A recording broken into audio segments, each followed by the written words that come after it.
They also recognize Somaliland. My question is directed to Alan, if that's okay with you, Mo.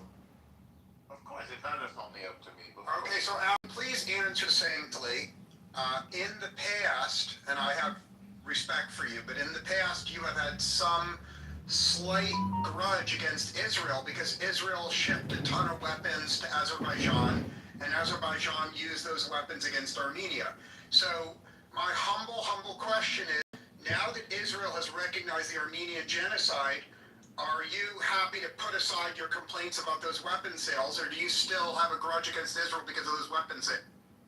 We couldn't even enjoy 5 minutes of hot. I'm not trying to be an asshole. It's an honest question, Norm. It's an honest fucking question. You know, Norm is right, but I will answer your question. I don't know. You have posed an interesting question. It would be based on whether they are continuing to sell weapons to Azerbaijan. It would certainly be interesting to see what happens with the war in Iran, because if the IRGC is eliminated, or if Iran no longer becomes a threat to Israel, then Israel's need to play nice, or pick a phrase, or to continue relations with Azerbaijan may shift, because as of right now, Israel and Azerbaijan, one of the reasons why Israel has relations with Azerbaijan is because they provide intelligence to Israel about Iran. So let's put it this way, Simba, it's a good first step. We see the dynamics of the Middle East changing between Israel and Azerbaijan. We see it changing between Israel and Turkey. We see things happening with Iran itself, with the war that Trump and the United States has engaged in. And what happens in the future? Well, I can't look into the crystal ball. Thank you for answering my question. I don't want to bore the room. No, that's okay. I'm afraid that this topic is boring as fuck to the rest of the room, so I withdraw the topic. I'm happy to let the moderators reset the. Well, I mean, it's not just arms sale. Israel gets almost 70% of its oil for Azerbaijan, so I am still scratching my head why they did this. The last people you want to do this off is the Azerbaijanis. They give them a forward operating Hold on a second. Hold on a second. I'm not arguing with you, but I have a question.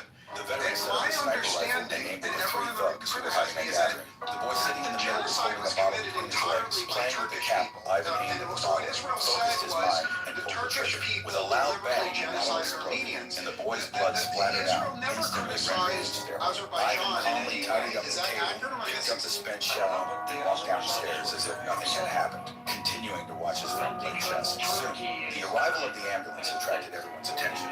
When the crowd learned that the victim was the thug, they all clapped and cheered Ivan quietly and left the crime scene. To ensure the remaining two thugs received their due punishment, Ivan knew their meeting time was every Wednesday.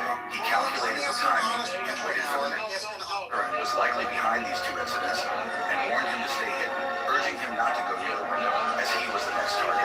Hearing this, the chief's son panicked and quickly blocked the window with a flower pot. Later, the chief led a team to search the veteran's home for evidence. After the search, they found nothing substantial. Just as the chief was about to leave, he unexpectedly noticed that the veteran's aunt had just returned home to retrieve her keys. The chief immediately realized what had happened and went to search at the aunt's house again. When the officers opened the gun cabinet, they were shocked to find that the sniper rifle had turned into a roll of waste paper. The chief walked over to the window and saw that it was the perfect position for a sniper, with the angle and sight line being ideal. However, despite his suspicions, he lacked concrete evidence and could not take action against the veteran. He sternly warned the veteran that if his son lost even a single hair, the veteran would pay the price. The veteran calmly replied, "It's too late, your son has already been killed." Upon hearing this, the bureau chief believed that his son had been murdered and was immediately plunged into extreme grief. The veteran set up a sniper rifle. The destruction of the Nord Stream 2 pipeline Palestine, etc., etc. Uh, if it's 70% now, that makes Israel even more dependent on Azerbaijan for its energy needs. But again, while Turkey and Azerbaijan have a close relationship, and it may have pissed off Azerbaijan, I don't think either is going to. I don't think Azerbaijan is going to stop selling oil, and I don't think Israel is going to stop buying oil. Okay, thank you. No further question. Simba, I just wanted to thank you for getting new material. Thank you very much. I really appreciate it. Out of my love of you, I'm not going to mention trans stuff for at least an hour, Marshall. I really appreciate that. And Thank you know how hard it is for me to keep my mouth shut. I do know that it's hard. So thank you very I'm much. quivering. I'm like a heroin addict going through withdrawal. Well, what is your, are you pro-trans or anti-trans? No, we're not going there. Back to the Azerbaijani thing. I did not realize that Israel got 80% of its gas from Azerbaijan. 70, Okay. yeah. And Marshall, let me just say Stop this. trying to Jew us down on how much oil we get. Which reminds me, I have another funny joke. But Marshall, I didn't realize that you felt that I had been disrespecting you as a mom. And I apologize for that. I'm sorry, I got a little emotional about it. It doesn't happen often. It just like it's happened enough for me to notice it. That's all. Yeah. But on my end, not is that oftentimes I come into a room and I start getting dog piled on, and I felt that you gleefully joined in that dog pile. Oh, Alan, I'm sorry. I will do a much better job next time to not dogpile. I also apologize. It's okay. I have a question for Al. So Al, Wait, I'm not done Okay. being a culpa with Marshall. So, and the reason why is that since I've always perceived you as being on the conservative side of things, I was more sensitive to it because it's like, why is a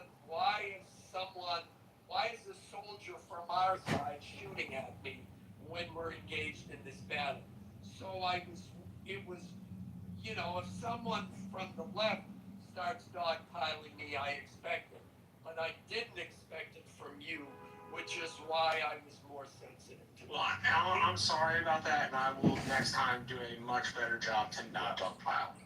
But you are right. When other mods interrupt, if I hear them, I will stop talking. And I wasn't doing that with you, and I should, and you're right. So I apologize for that too. Apology accepted. Water under the bridge. We don't even have to worry about it no more. all right, I have a question for you, Alan.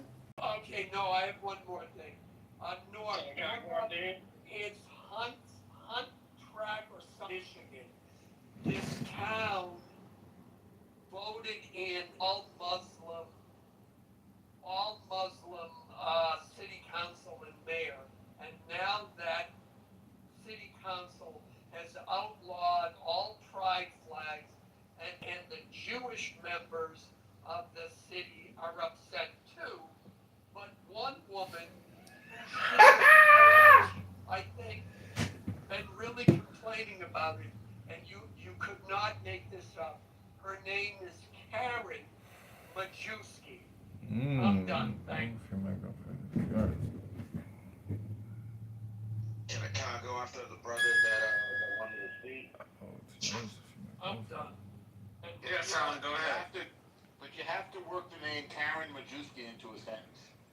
Really good. Hey, normal man. I'm gonna give you your flowers today, man. You know, I wanted to say that this is Fleming, by the way. One of the things that stuck with me. This is one of the things that stuck with me, man. You and I had a conversation, and you said, man, Hashem wouldn't like that. You know, this is, you know, righteousness is holy, and I wanted to thank you actually for that, man, for that. You know, and even though I'm a Muslim, you know, Hashem, Allah is the same God. You know, and I want to thank you that. I want to thank you for saying that, man. It was a conversation we had. It was a visit, but I want to thank you for that, man. I've always wanted to tell you that, but I just never got a chance to. You see, that's So thanks, man. nice. That's nice. Thank you very much. Getting apologies or getting hugs or getting love I think yous. Karen Majewski would agree with you as well. And she's Jewish. Wait, is it doubtful. Karenski or Karen Majewski? Karen Majewski. Sounds Not Roman Judith Catholic. Karenski? Maybe Polish. Yeah, most likely Polish Roman Catholic. I just want to say, I've never really met any like legitimate. How do I put this? I would say godly men that are Christian nationalists. Like I would say most of them are sleazebags, and they are. I would say just they're reactionaries at best. I don't think they're actually. There's any really serious people that are Christian nationalists. I mean, What does that even mean? They're not as serious as Pepe's violent threat level? What the fuck does this even mean? Fucking everybody here is a highly annoying person. It's gotta be the truth. It's what's happening here. It's like, why are people coming back? It's because they're extremely annoyed with the highly annoying people on this app who just talk and say stupid shit and waste all their time.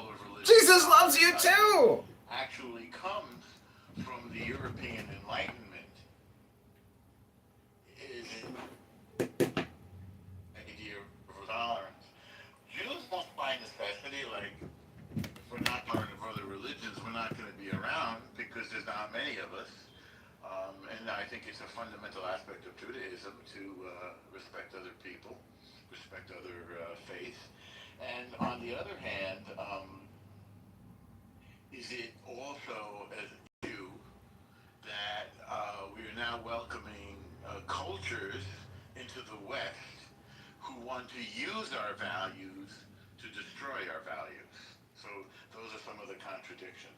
And then another person also said that they felt that Christian nationalism where the was like truth the in this Taliban. country In lies. other words, was inherently sort of intolerant and totalitarian. And there's some examples of people at all points along this spectrum, including Doug Wilson and Nick Fuentes.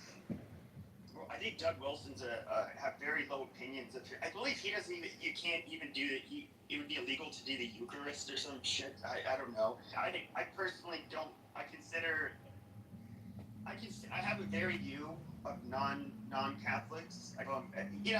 With the Orthodox being an exception, I very horrible view of these people. I can really give a shit what they have to say, but I would say I don't know that Christianity is necessarily tolerant. Going throughout history, I wouldn't say it was that tolerant. I think it's just we're.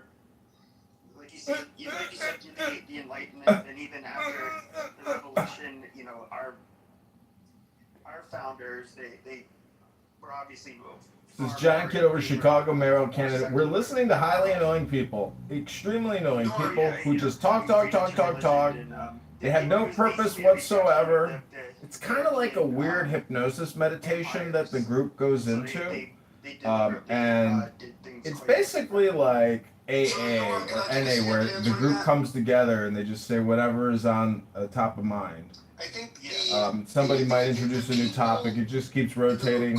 Circular watermelon logic. They don't really Enjoy. believe in freedom of religion. They don't really believe in pluralism.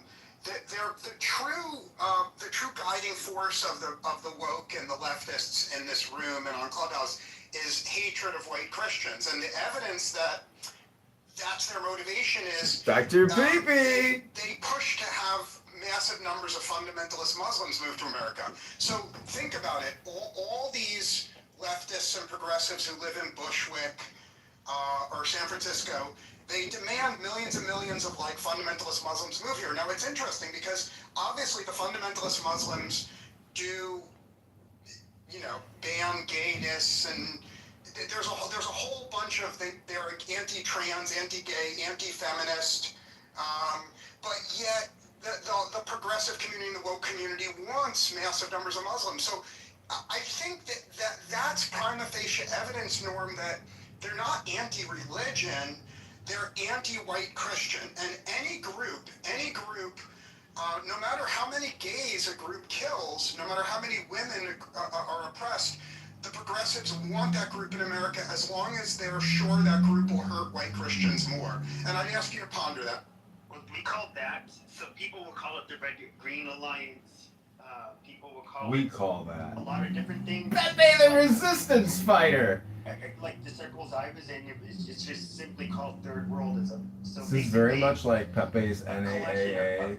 When I was in those groups, when I of the religions that are, I would say, hostile, and I'm speaking specifically of Islam, which I do not think we can live in peace with them. I really do.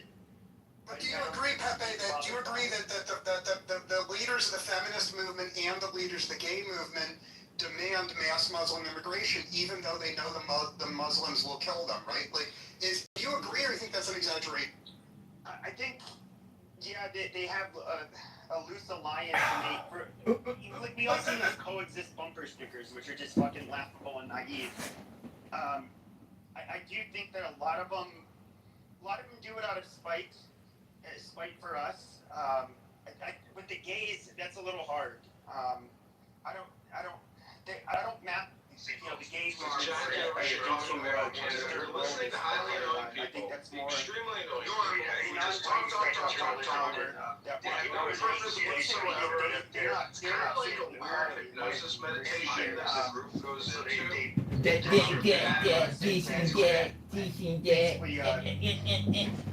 You know, have a lie.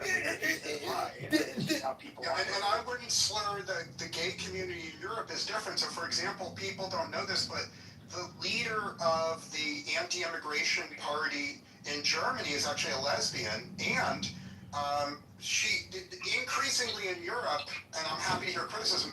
I believe in Europe, gay people now realize that the Muslims will kill them. So gay people are increasingly voting for the nationalist parties like Alliance for Deutschland and Marine Le Pen. However, in America, the gay community has not realized that Muslims will kill them, and I believe the gays in America still vote for mass Muslim immigration, but I'm happy to hear criticism. Yeah, queers for Palestine. Yeah, I mean, Have you heard of the dichotomy between European gays and American gays, Pepe, or is that new to you? Well, I think that the issue is that Islam, they don't have to deal with much of the bullshit from Muslims here in the United States. In certain communities, They're like 3% of the overall population, right? yeah, they'll be like maybe in Dearborn, Michigan, or something like that. But overall, they're such a small percentage of the population, they can't fuck with anybody. In Europe, that's a whole different story. In many, you know, they're everywhere. And so they would feel unsafe by these people, whereas homosexuals in the United States wouldn't. So, I mean, that would be my explanation. Like, I personally don't fear Muslims in this country that much. I mean, I don't think we should be inviting them in, but I don't think that they're going to ever be able to.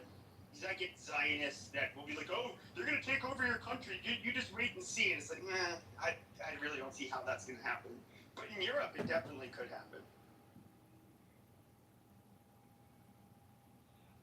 I would like to go back to what you said about gay people wanting to take over and the minorities wanting to take over as some sort of dominance.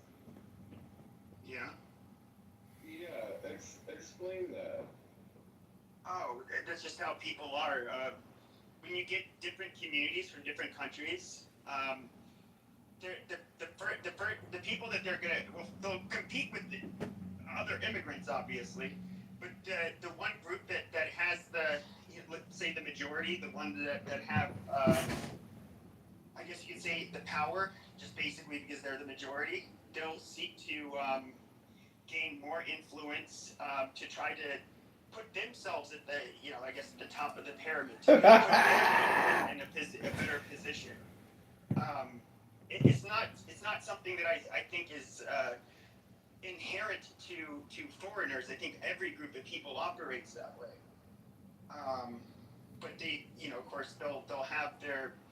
I think they'll have a lot of political speech and propaganda guised as being promoting equality or a lot of these good virtues, when in reality it's just them, wanting to politically gain power.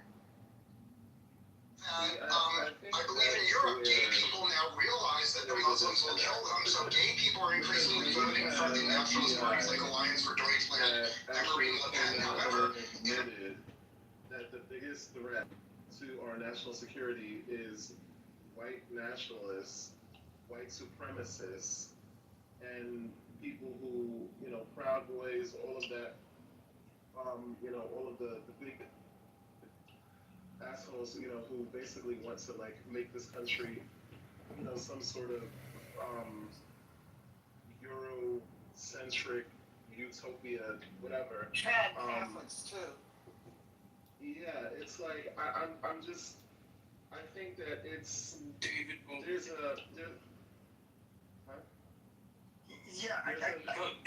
Go ahead, Jay. Sorry. Yeah, what I want to do is there's this narrative that if minorities gain power, then all of a sudden they will, or gain equality, that all of a sudden they will push for power and dominance. And I feel like that is a complete falsehood. It's based on fear and irrationality. And it's really actually a bit of projection because really the people who have pushed for power is homosexual Interesting. men, particularly, and historically, that's just what it is. We're the status quo. I mean, that makes sense. If you're the majority, is straight. The majority has been white, and the majority has been Christian. That is the status quo. That's just like going into Mexico. I expect the hierarchy to be Mexican because they're the status quo in Mexico. But what you're glossing over is how they became the status quo. Because white people or European people of European descent are not the originators of what America was. A lot of people like to gloss over that fact. Oh, we're not. We're not. There were people. No, I mean the original peoples came to the New World between 35 and 33,000 years ago. Yeah, but I'm talking about America, the culture, the country, the system we have. Oh, I thought we were talking about settlement. Okay, I'm not talking about the land. You're talking about the East Coast culture. Okay, I was talking about everything built on top of this land. Clearly had that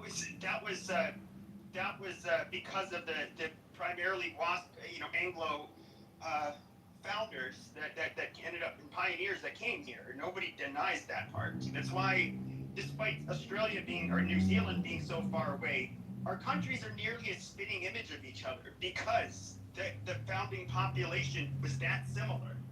Or they were basically the same fucking people, or the same culture, I should say. So, no, I think that, and I'm not an Anglo, but there's no denying they are the proprietors of the United States of America. Like, it's just... They're the proprietors of the eastern part of the country, right? Like, when you get to modern America, it looks very Hispanic, very African American, very Anglo, right? Like, those three cultural, racial groups seem to kind of dominate. If you read,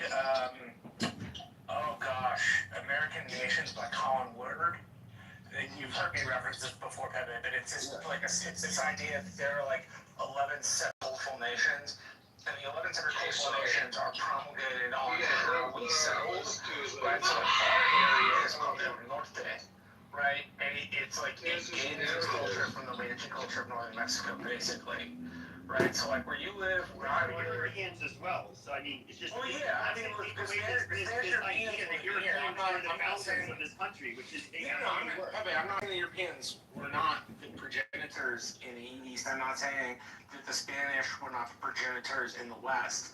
I'm saying, I think to Jay's point, the folks that we rolled over to build on top of, they were here 35 to 33,000 years ago.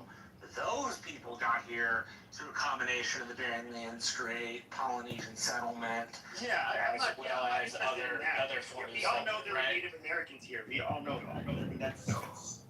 Yeah, but it's part Oh, of I can't now, dehumanizing baby. this prelude to genocide, right? What the progressive community does, succinctly, is they say whatever group controlled a piece of land before Europeans arrived, that's the authentic indigenous people, and those people have the right. Because it is. I love history. You can't tell the story of modern America without telling the story of the natives that got here 35 to 33,000 years ago. Marshall, I wasn't finishing my point. I wasn't finishing my point.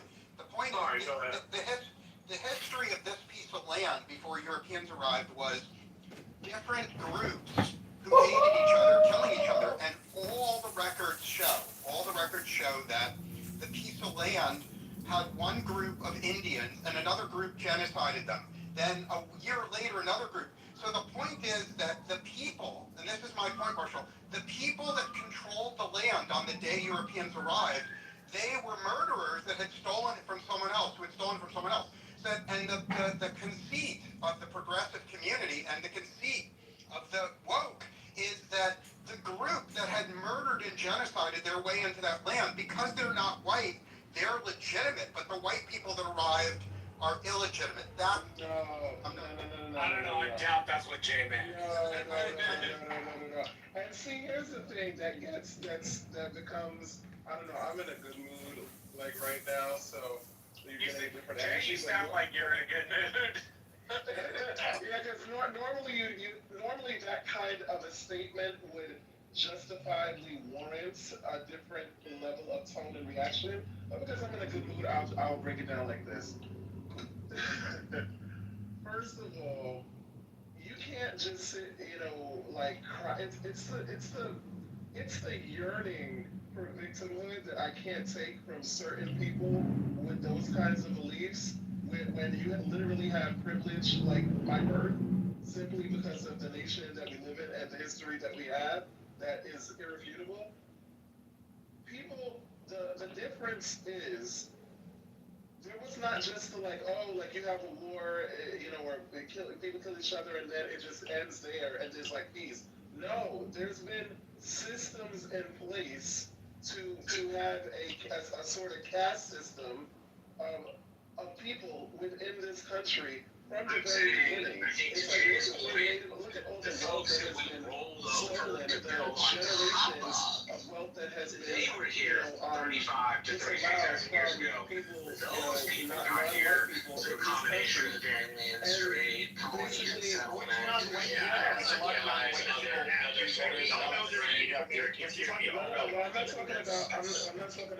I'm Part of dehumanizing the prelude to genocide, right? What the progressive community does is That's why there's this sort of push for, well, everything is good now. What do you mean? We had a black president. What do you mean? Everybody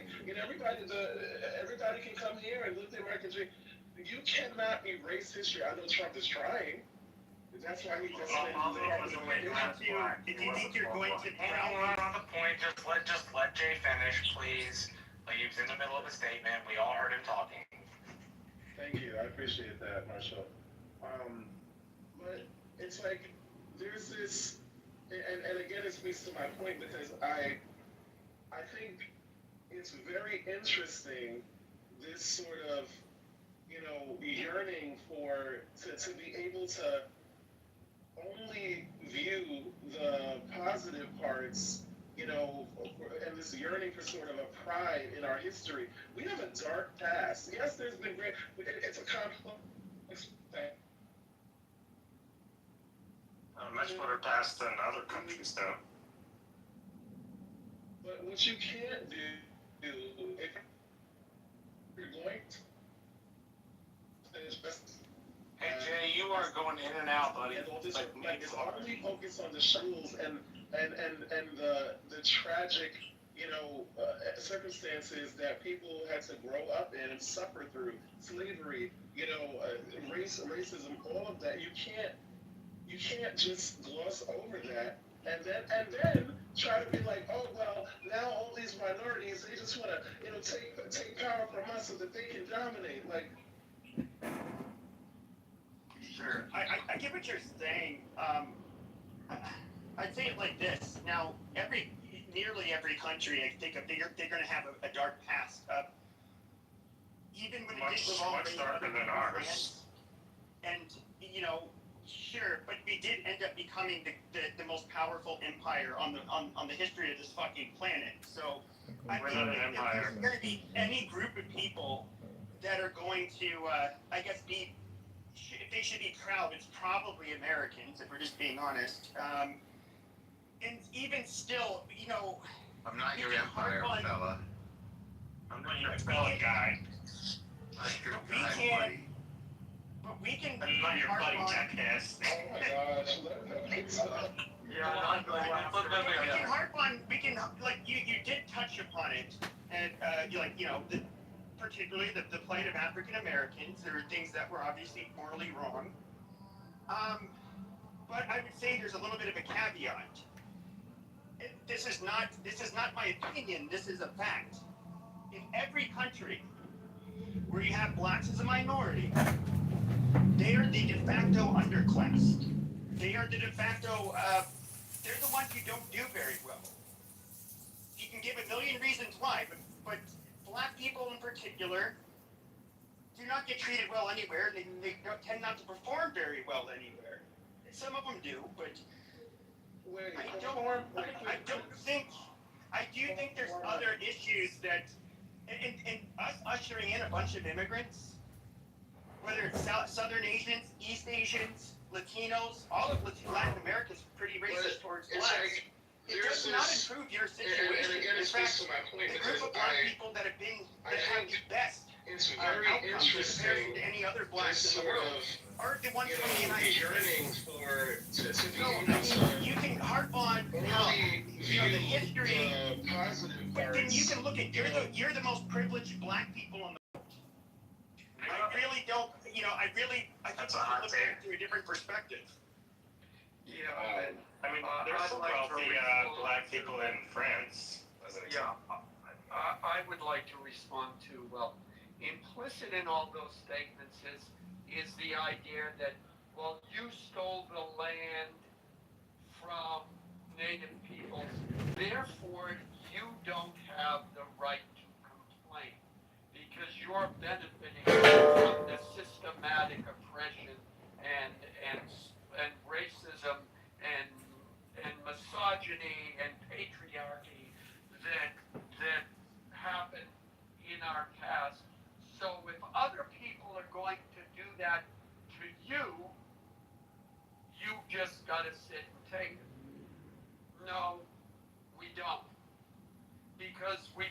Because white Europeans came to this country and engaged with the native peoples who had done nothing with it for 10,000 years.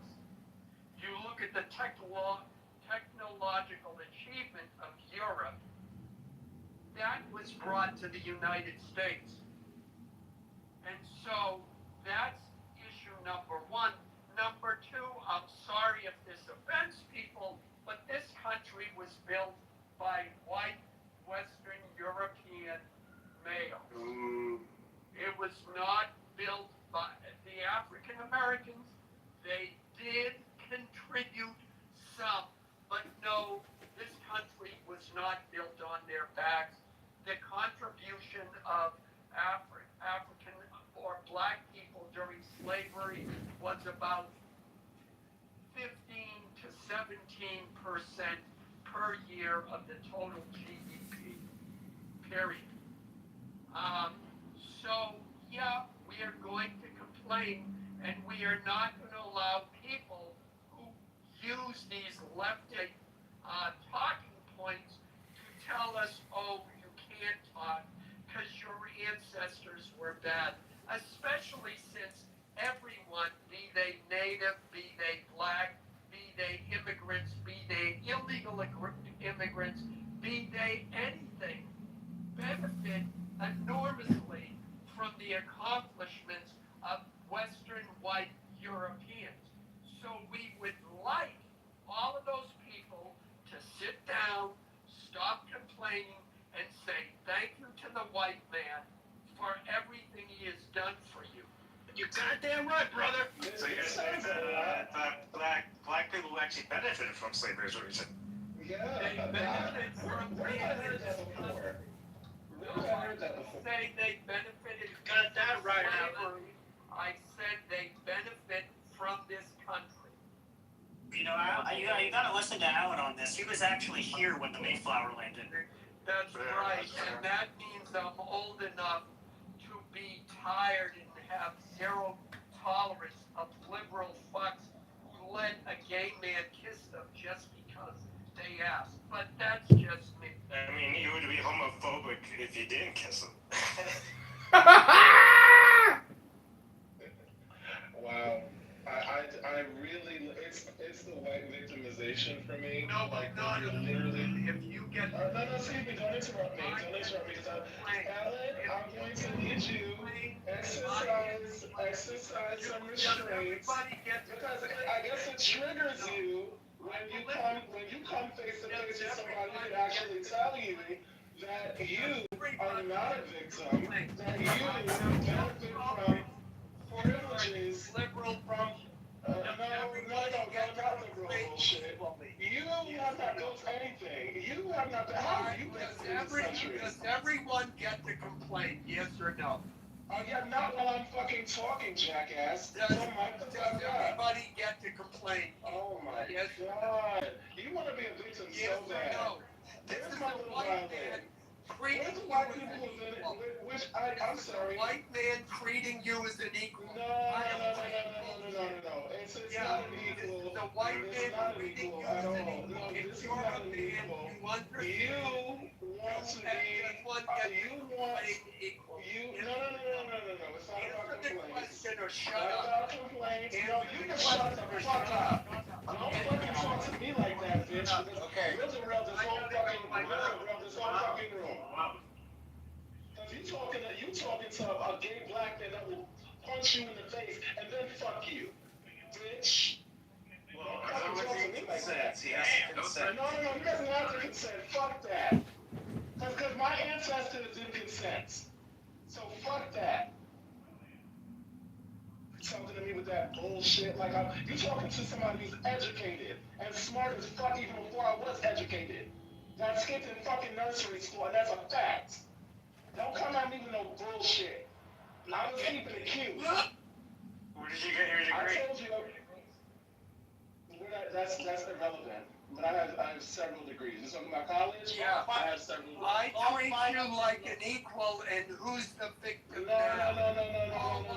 It's not a victim. Not a victim. I'm somebody who's just checking your ass because you're ignorant and ill-informed. No. You. Oh wait. Who are you?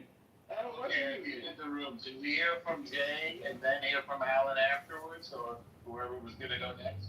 Yeah, that was thank you for that, because that's what was going on that derailed the conversation in general. I was responding to the complete bullshit that Alan said, and I'm not going to be here in a room and be discussed, like I'm not in the fucking room, and have some jackass, probably white supremacist, talk about how actual history is up for interpretation. It's not up for interpretation, jackass. What happened, happened. And it's not like I'm sitting here crying about it. All I'm saying is that you can't erase what happened. You might want to. What happened?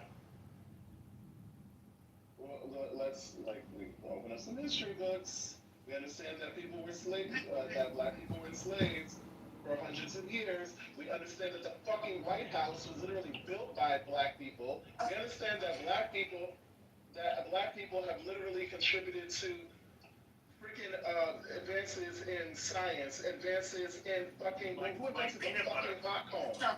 You know, invented peanut butter, invented fucking culture. Because guess what? When you're going to your basketball games, the what do you call it? The Knicks. Yeah, the Knicks, and I'm not into basketball. That's okay. We're not all perfect. Fucking go look at that. We have culture, TV, you know, like whatever, the history, doctors. Black people have been the blueprints. And listen, I'm not even like a black supremacist. I'm not even sure that I was addressing with Pepe earlier. I think that there's a really insidious narrative about, and maybe just a misunderstanding or an irrational fear, a real phobia of black people attaining power because it's like, oh, well, you know, our ancestors suppressed them and blah, blah, blah, so they're going to just do the same thing when they get a chance. It's the same thing with misogyny. It's the same thing with gay people. It's the same thing. About people who have been disenfranchised, especially for generations, you know, once they get, you know, the power, they're going to abuse it. No, that's your playbook, not mine. I'm speaking to the ones who it applies to. People like that Alan jackass. Not all the white people there. I love white people. I love white men. Trust and believe. But what I'm not going to do is sit around and listen to people try to completely whitewash history and gloss over the reality and the legitimacy of what happened and invalidate my actual ancestors' lived experience. Fuck out of here with that. Okay, so Pepe, let me respond. Let's make it clear. He didn't like that I was invalidating his history, his people's history, his lived experience. So therefore, his response was to threaten me with violence and rape. That's his response. What was my response? I told him I was treating him as an adult male, and he didn't like it. Do we need people like JJ in our country? No. Let's hope that you somehow end up in jail so you're removed from the population. Hey. I just walked in the middle of this. I don't care who started the fight, but the fight's ended. Just address the point. Don't address it. I am addressing. He didn't like what I said, Marshall, so he threatened me with violence and rape. And he threatened with murder, right? He belongs. I mean, if you guys both threaten each other, then it's a wash, and we can just address the subject. I'm saying he needs to be removed from the population and put in jail. Oh, genocide? I don't, again, yeah, I just walked in the middle of this. Fine. I just need you guys to address the conversation, not each other. You said him, you said he threatened you, so now it's a wash. Let's just talk about the subject, because I just walked back in here. Yeah, okay, that's fine. We're done. Okay, who wants to go next? I just like the substance of what I said to be addressed because I feel like I made some pretty valid points and we're actually having a pretty productive conversation, particularly like with what I was addressing, the kind of things that Pepe and some of the people were saying. Would you mind refreshing on that? Yeah, so you may have to repeat, but I hope you don't mind. Yeah, no problem.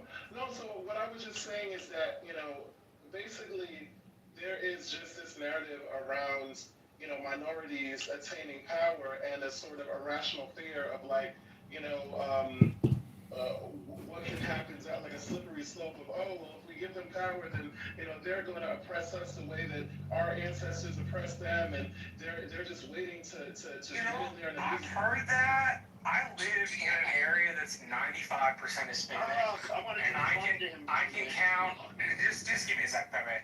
And I can count on like one hand the number of times somebody called me a cracker. Right? Sometimes they would call. When I was growing up, they would call me Weddle.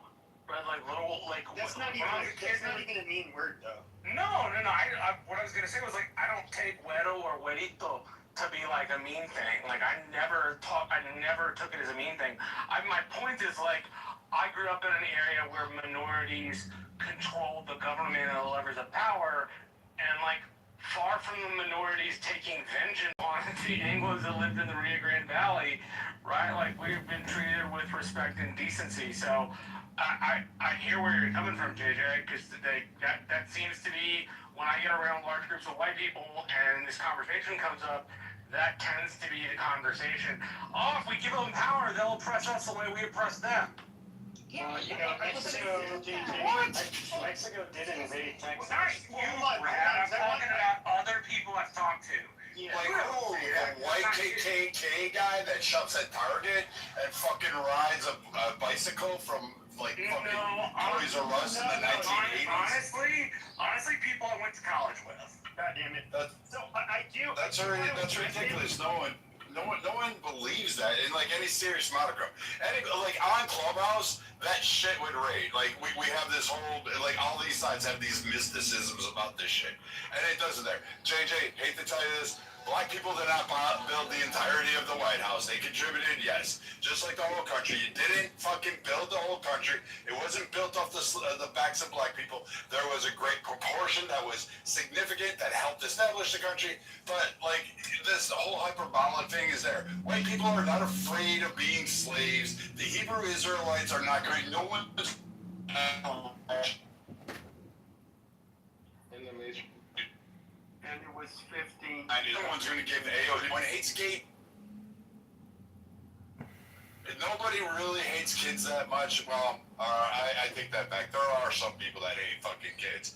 But overall, like, that shit's on Clubhouse and it's just hyperbolic. If you're going to have a serious discussion, Marshall, there's no way in hell anybody's afraid. If we were, the fucking Hispanic people would be ruling us today. So it was an anecdotal perspective from like one interaction I had at one time. So, Pepe was tough. Yeah, go on, Pepe. So, regarding your, so look, it's not African Americans that are going to outnumber. In my estimation, my personal opinion, they will never. First of all, they're too small of a population to even be dominant over us. But the people that are coming in are predominantly non-black people. Those are basically the people I was referring to. You have Indians, which I think are going to be very tribal. We can say that you're starting to see some issues with them kind of favoring each other in different industries, that kind of shit. But with black people, I think as we get more immigrants that are not white, I still don't. In my personal opinion, it might even be worse for black people.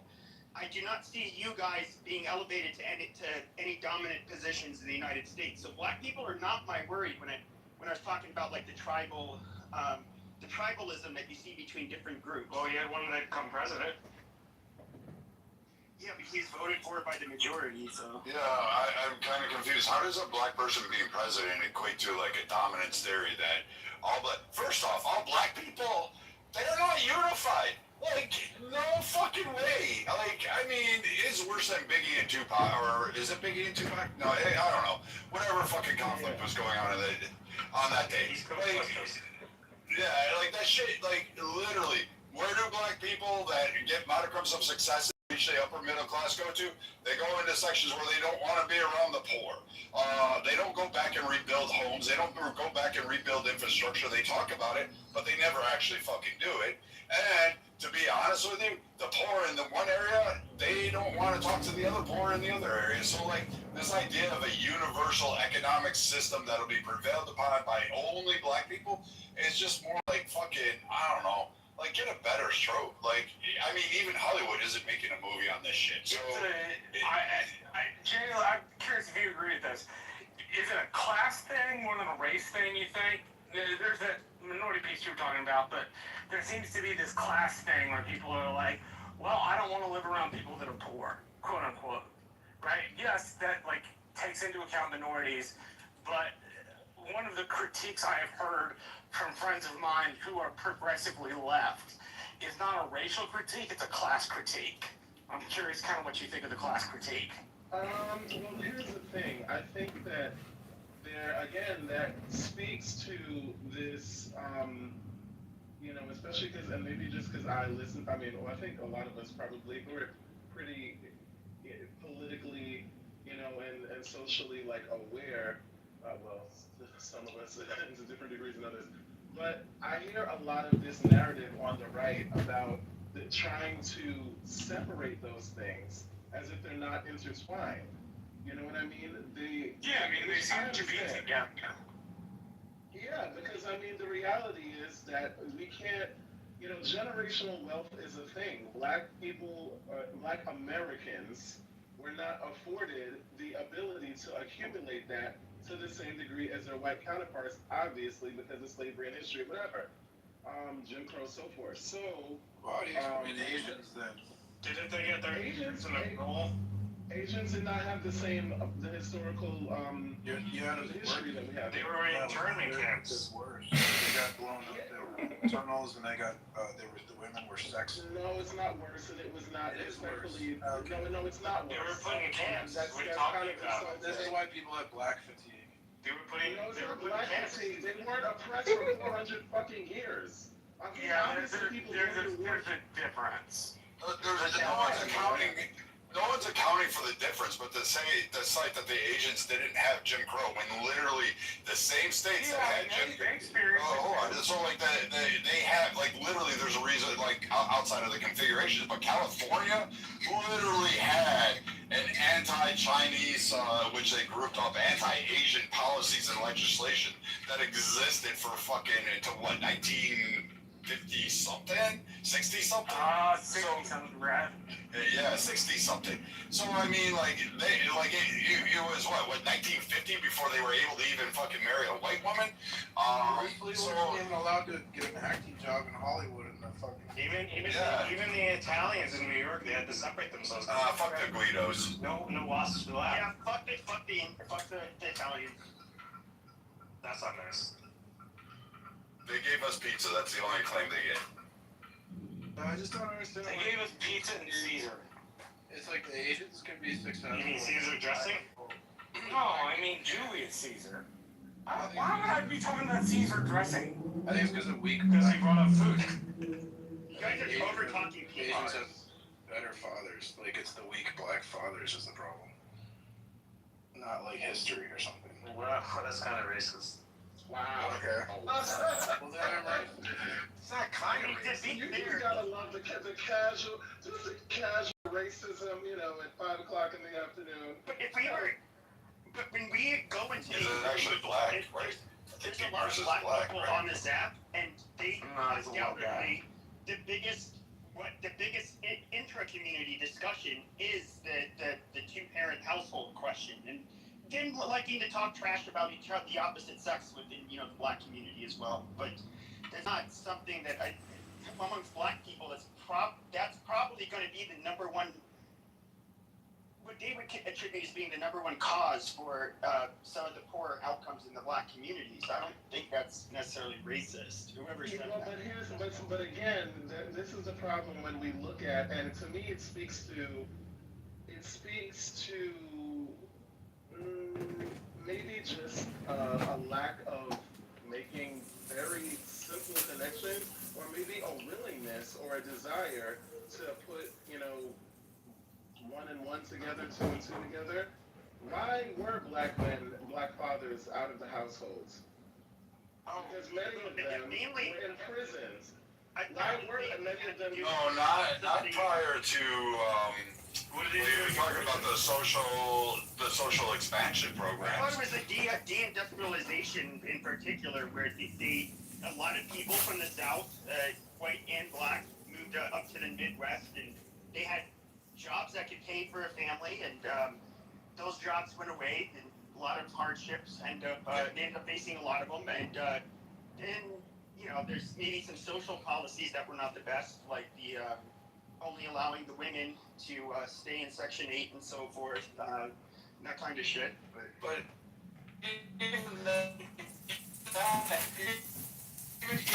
even expansive roles in like a Mizuzi over prevailing group that utilizes the most social safety nets, white people, in particular white women. So even then, if you're talking about who pushed the black men out of the community. No one told black men to up and leave their families. No black woman said, you know what, honey, I want to live on the government tit, and I don't need you to go get a job because I can just get this free money. You go away. I don't need you anymore. I mean, unless they were abusive or something like that, I'll give a carve out for that kind of shit. But really, a majority, black women weren't telling black fathers to get the hell out of the household in any kind of facet. That like myth didn't happen. Otherwise, we would have saw it amongst other groups like the Hispanics, the Asians, and white people. Yeah, It would have been I'm gonna be total stick in the mud. Gary's room is starting, and Scott and I are going into Gary's room. Norm, if you'd like to follow us over, we can, but I think I'm gonna go ahead and shut her down. Since this is going, I kind of feel like I've got to keep track of those. I'm out walking and knocking on doors. Yeah, You'll stay? Yeah. Okay, cool. Yes. Well, then I'm gonna go to Gary's room. I will see you guys later. Bye. Enjoy. But Jay, do you agree with that? Like, I mean, black women definitely. There's no point in the history of this country where black women say, "Get the fuck out of the household and stop helping me raise these kids." Yeah, of course not. Like, so there's literally, first of all, we have to acknowledge just like logic, basic logic. Most problems have more than one. It's not just a simple, cause. There's multiple causes. So you're saying it takes two to tango? No, I'm not talking about the dynamics between like the mother and father. I'm talking about the reason why black men particularly were removed from the household. This, and from my vantage point, and a lot of scholars who studied this is something that was that's why we talk about systemic racism, systemic oppression, because this is not just, something that just happened out of nowhere. So you can look, for example, to, like I was talking about, mass incarceration. Beginning in 1970, black men, there was a war on drugs, that's like kind of what it was, called. Black men were basically arrested at much higher rates than other groups. Often for minor and non-violent offenses. So basically, obviously, when the father goes to jail, he's removed from the home, and there's a criminal record. So it's like a two-part thing. Okay, so we can take that. But Jay, stop there for a second. What was the percentage of the black male population that occurred to in what given sect of time during the USA? Is that pre-1960 civil rights? Is that post the second civil rights or the first civil rights? Are you equating it throughout the entire history? Or are you citing this because the social advance programs didn't occur until much later past the second civil rights passage? Right, the war on drugs is like the 1980s, right? 70s and 80s. Okay, so if you're targeting the 70s and 80s, yes, I would agree. Black men were actually prosecuted and jailed at a much more higher rate than white people. But the overall percentage did not equate to the lineup. In fact, I think it actually equates to 5% of single black households that solely relied on a woman raising the kids alone and receiving government assistance. Those numbers don't equate, is what I'm saying. Yeah, the math doesn't match up. The same law that would put a black man in jail also applies to white men too. I mean, it wasn't like black people only law. Okay, let's So that's a whole different thread. I like it. Because we can't be obtuse. Laws are only as good as the people who are willing to equally enforce them. Like, a law doesn't mean shit unless you enforce it. It might as well just be just a random compilation of words.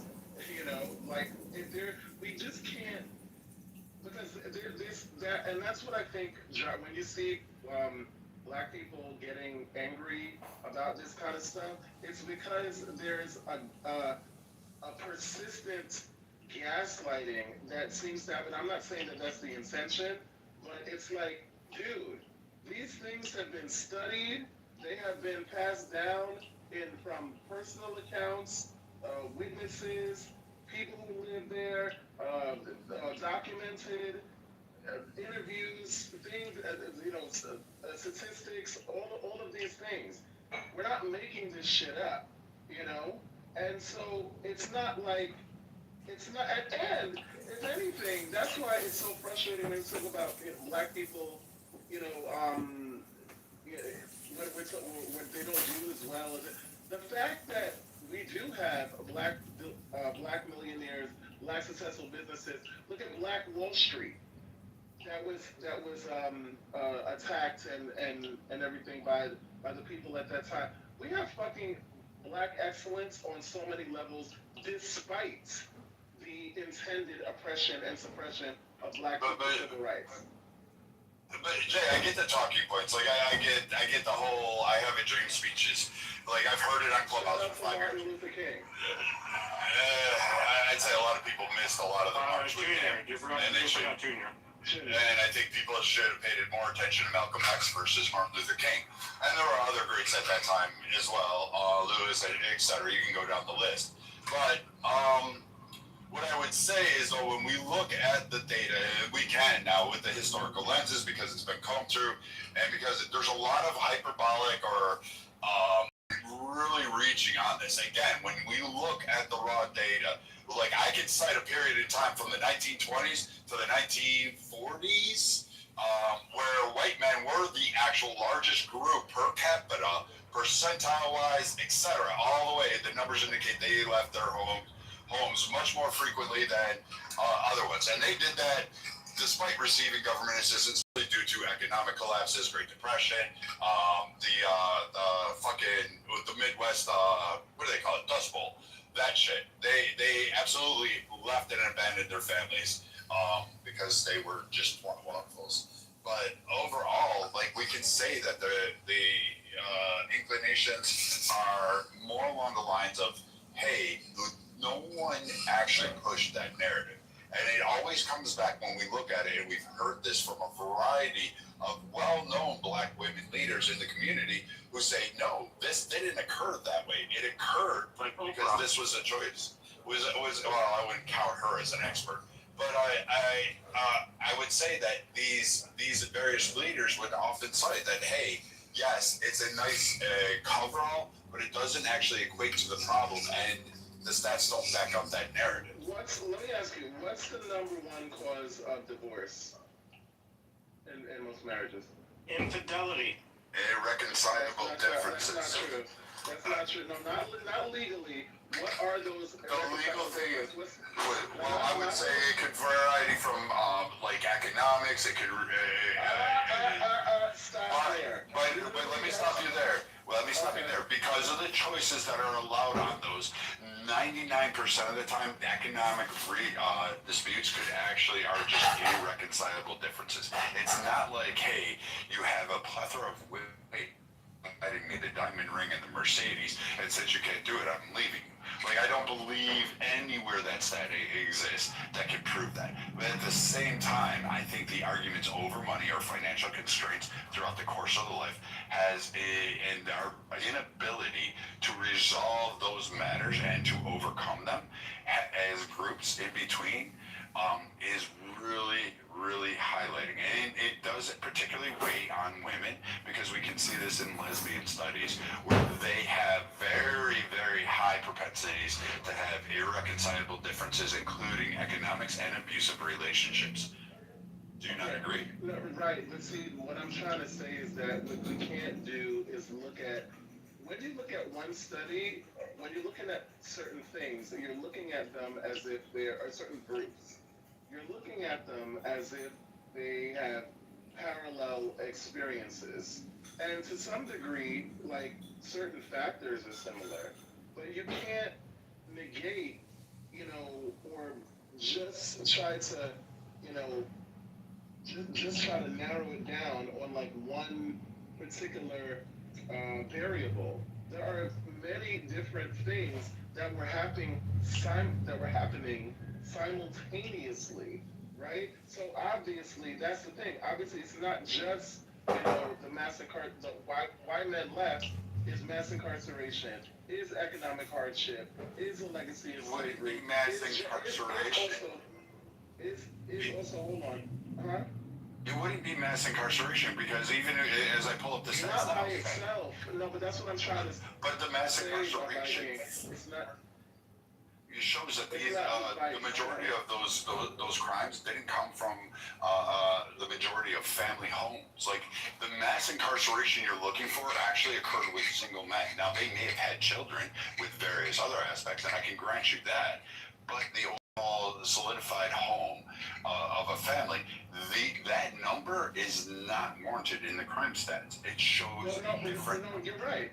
But that's what I'm saying, though. The reason why people make choices for reasons, right? These things just don't happen in a vacuum. There's nothing inherent.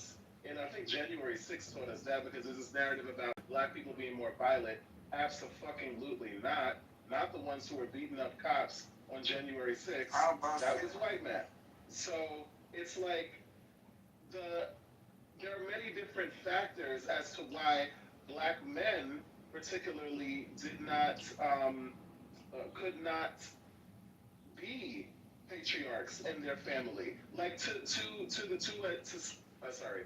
a successful degree. First and foremost, back then in those days, like, you had to deal with racism, you had to deal with economic struggles, you had to deal with, what are the ways that you actually build wealth, right? Most ways that you, a couple of easiest ways that you build wealth are by owning land, owning property, and starting having your own business. Let's start there. Let's stop there for a moment. So, there's a multitude of aspects you're attacking and stacking up. So let's go through. There were 5 homestead acts that occurred within this country during that time frame. And if you actually start to really go down, and the last Homestead Act claim was like 1989 for a guy in or 87. I'm sorry, I lied. 87. It was 30 acres in Alaska. He got it. He was a Vietnam War vet. And 30 acres in a mule.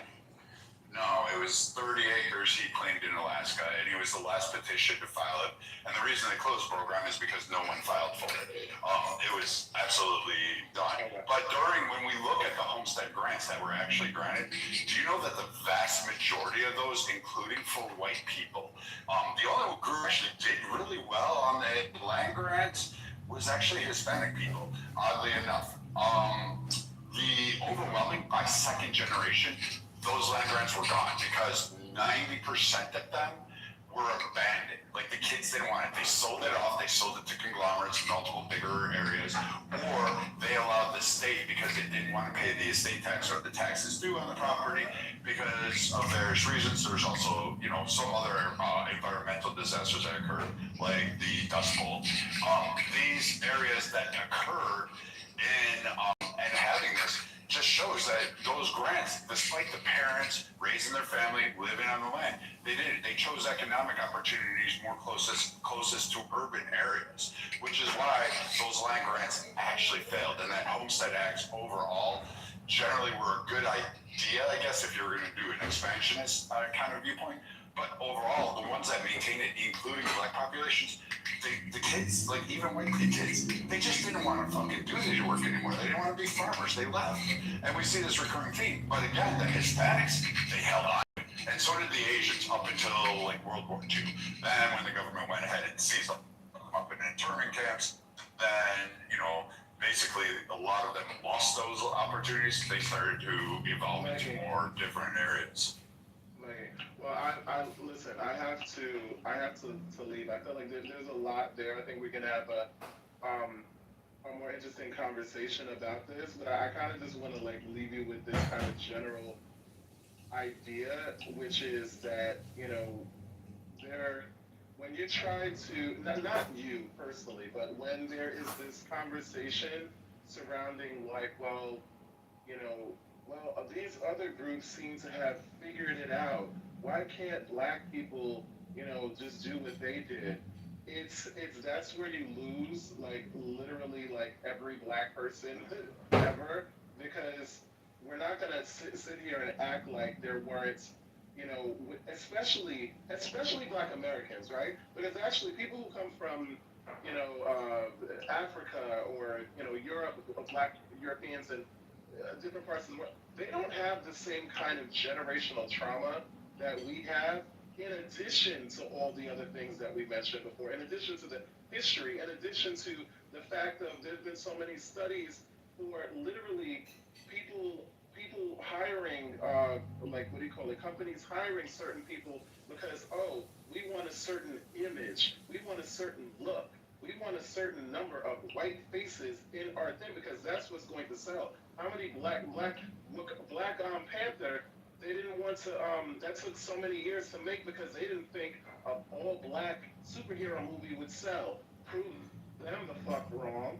You know, it's like there's been so many different Spawn was a levels. better one, but Yeah, but so that's my thing. I think that like, listen, I'm somebody who listen. You're talking to an educated, smart as a whip motherfucker from Queens, New York, like Queens finest, New York's finest. no, Jay, I like you. I'm not discounting it. I'm not trying to. No, not me. I'm just saying, like, I'm not, because it's, oh, there's like a narrative about, oh, everybody just wants to be a victim. No. It's just about, like, let's just acknowledge what happened and be a little bit more nuanced in our evaluation, especially. But that's what I'm asking. That's what I'm asking too. Is don't give me the gloss over. Like I get the MLK thing, like, and I use that as a tongue in cheek. I get the whole because there's a lot of people that rip him off out of context and apply it to absolutely everything and use that as a crux. But when I go through and I look at the policies, or I look at, all right, who did what under which areas, like when I go through those historical records and even reading the Times, like your argument there is like, oh, here. The generations didn't do it, but yet the people that came out of that great, even still suffering in the Jim Crow era, that actually started to build generational wealth through land acquisitions, through financial means, and had that. Yes, they faced racism. Yes, they faced. I give you all of that. But those groups still succeeded until their generation came out who said, "Screw this! I'm taking the money and running," and that was it. And it didn't just occur in Black communities. Maybe because Black people are a minority that it gets hyper focused on, but it happened in the vast majority of white communities too. So when we look at these two demographics side by side, you see very similar slopes of like removal from opportunities for generational wealth, despite their families actually providing that narrative and facing those. And so when I look at that and I hear, oh, well, it was because of racism. Yes, but there was the pathway. Yes, I'll give you like the GI Bill. I'll give you trades and patent marks. I get that. The 75,000 patents that existed, that definitely would have brought wealth to Black people. I give you all of that, including the artwork, some of the script. Internet, without knowing where they're going on the internet, what they're seeing, how it's affecting their developing minds, I agree, that's a serious problem. So, should we support a social ban for children, or should we say it's mom and dad's responsibility, not the government's? We don't need a nanny government. I'm going to start opening it up to folks on the stage to speak in the order in which I see them. Alan, are you interested in commenting on this one? If Alan doesn't answer, folks, for those who don't know, he is running a small retail business, and he's probably with a customer.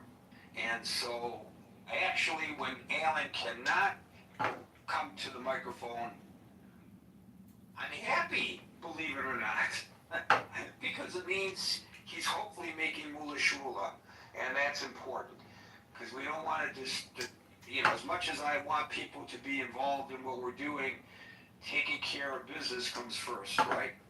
So we'll go to Scott, followed by Marshall. Okay.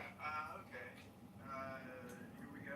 Yeah, I mean, look, I don't have a ton to say other than, of course, the number one advocate for this policy of social media banning and this sort of stuff is Jonathan Haidt, right? I mean, he's an NYU psychologist who wrote the book The Anxious Generation, who focuses on the rates of anxiety and other mental health problems that are increasing in this teenage generation. He links this to emergence of social media, decline exploratory play. Oh baby, I He wants to can't go go further right than there. social media. He wants an entire smartphone, right? So, I mean, Google Jonathan Haidt, and there are people that challenge this, right? I mean, people that challenge it say, look, it's oversimplification.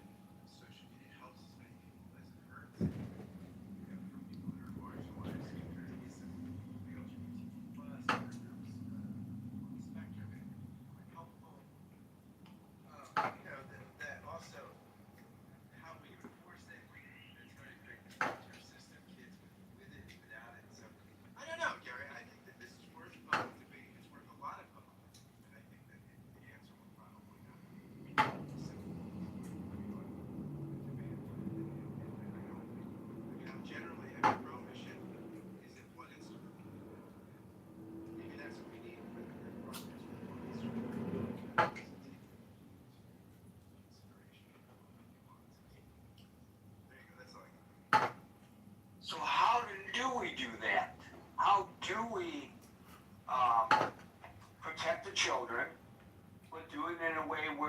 take away their ability to use social media for positive reasons, the nuance to which you refer. How do you do that?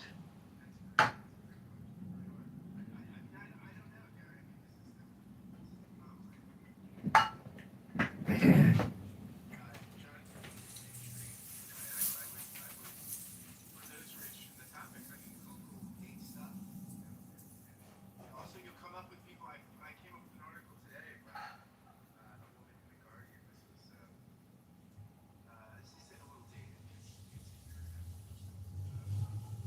This is the book is Kate's book is subliminal. And the title of this is I'm an expert on adolescence. Here's why a smartphone ban isn't the answer. What we should do instead: show a person more parental interaction, or sort of, and some of the stuff you said, more technological awareness at an early age. So I mean, this is one of the things that requires robust debate. So, I'm tempted to kind of weigh in on one side or the other, but I don't know the answer. I do know that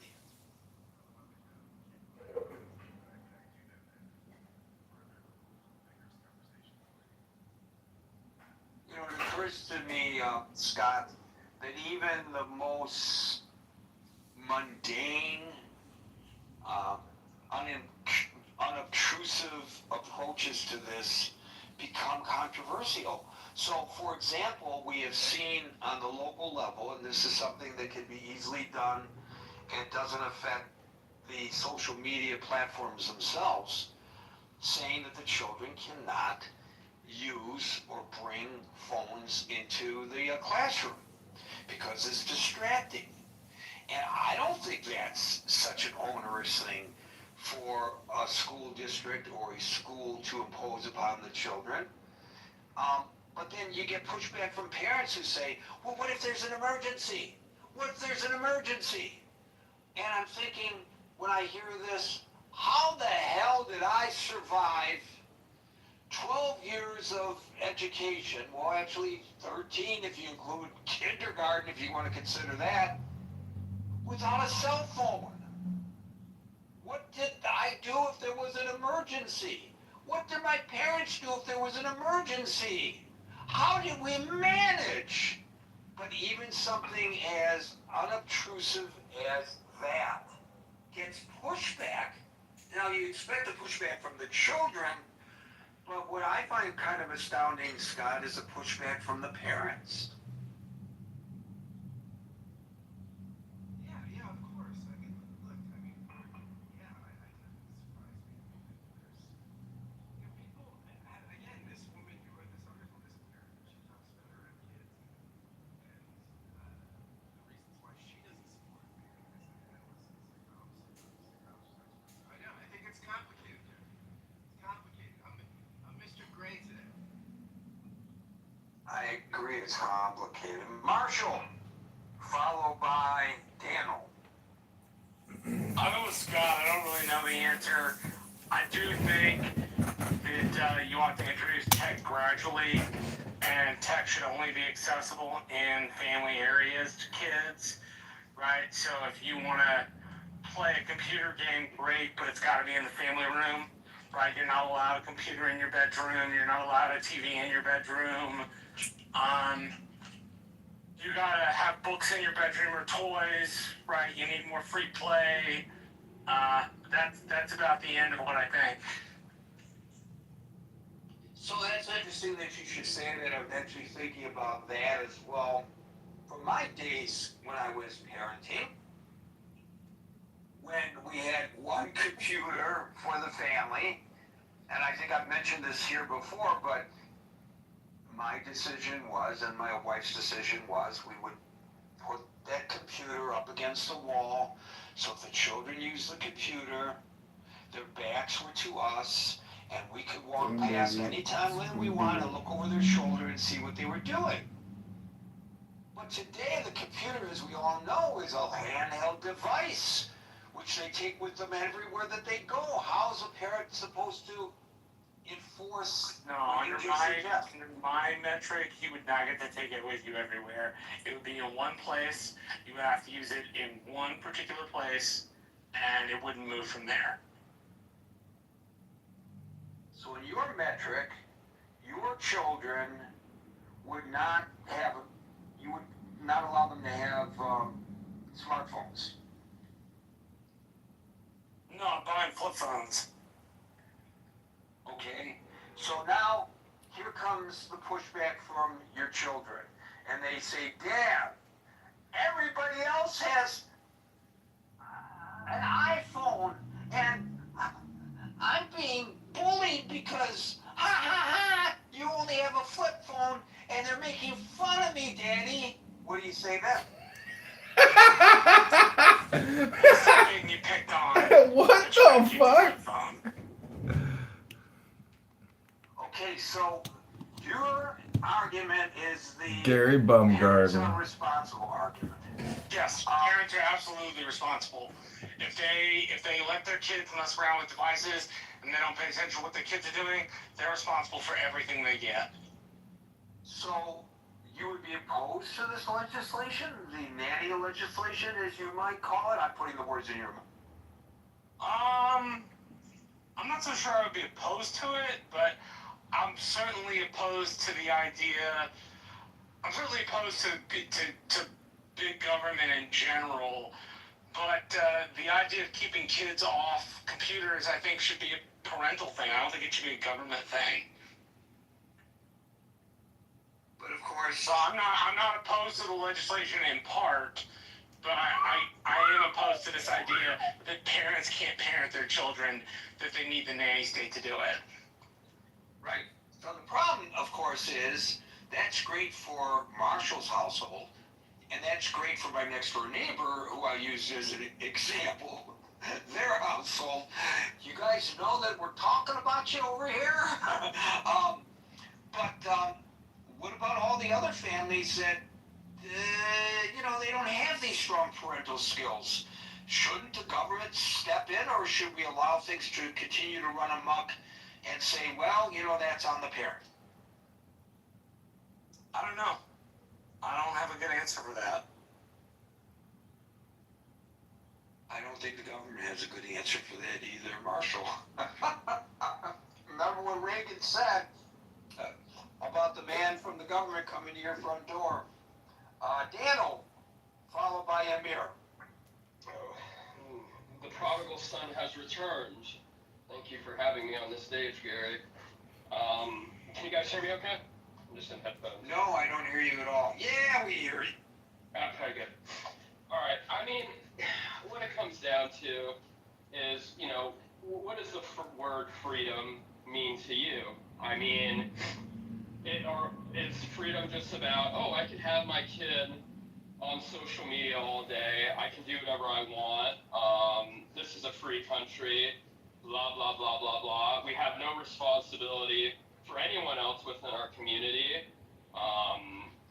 I think my kids have the freedom to potentially get groomed, lose their attention span to content, have higher rates of depression, become socially stupid. One great example is in France, the beautiful country of France.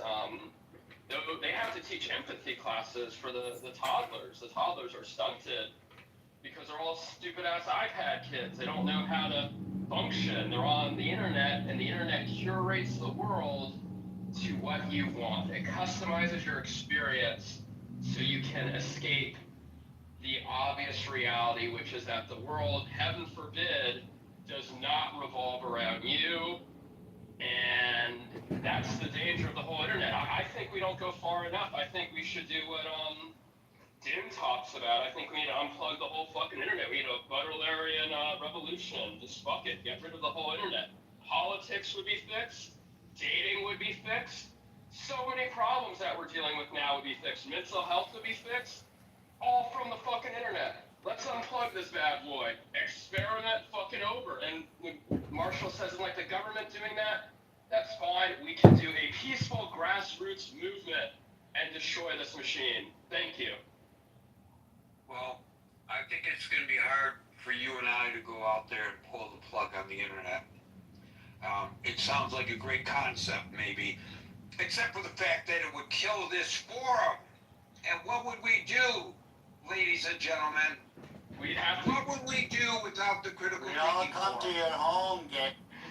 Yeah, we meet up at bars and places in person and be able to smell and touch each other again. It's a great concept, but you don't believe it's going to ever happen or could happen. No, I don't think it will. I think it's gonna, you know, centuries from now, it will be the death knell of all humanity. But you know, what can you fucking do?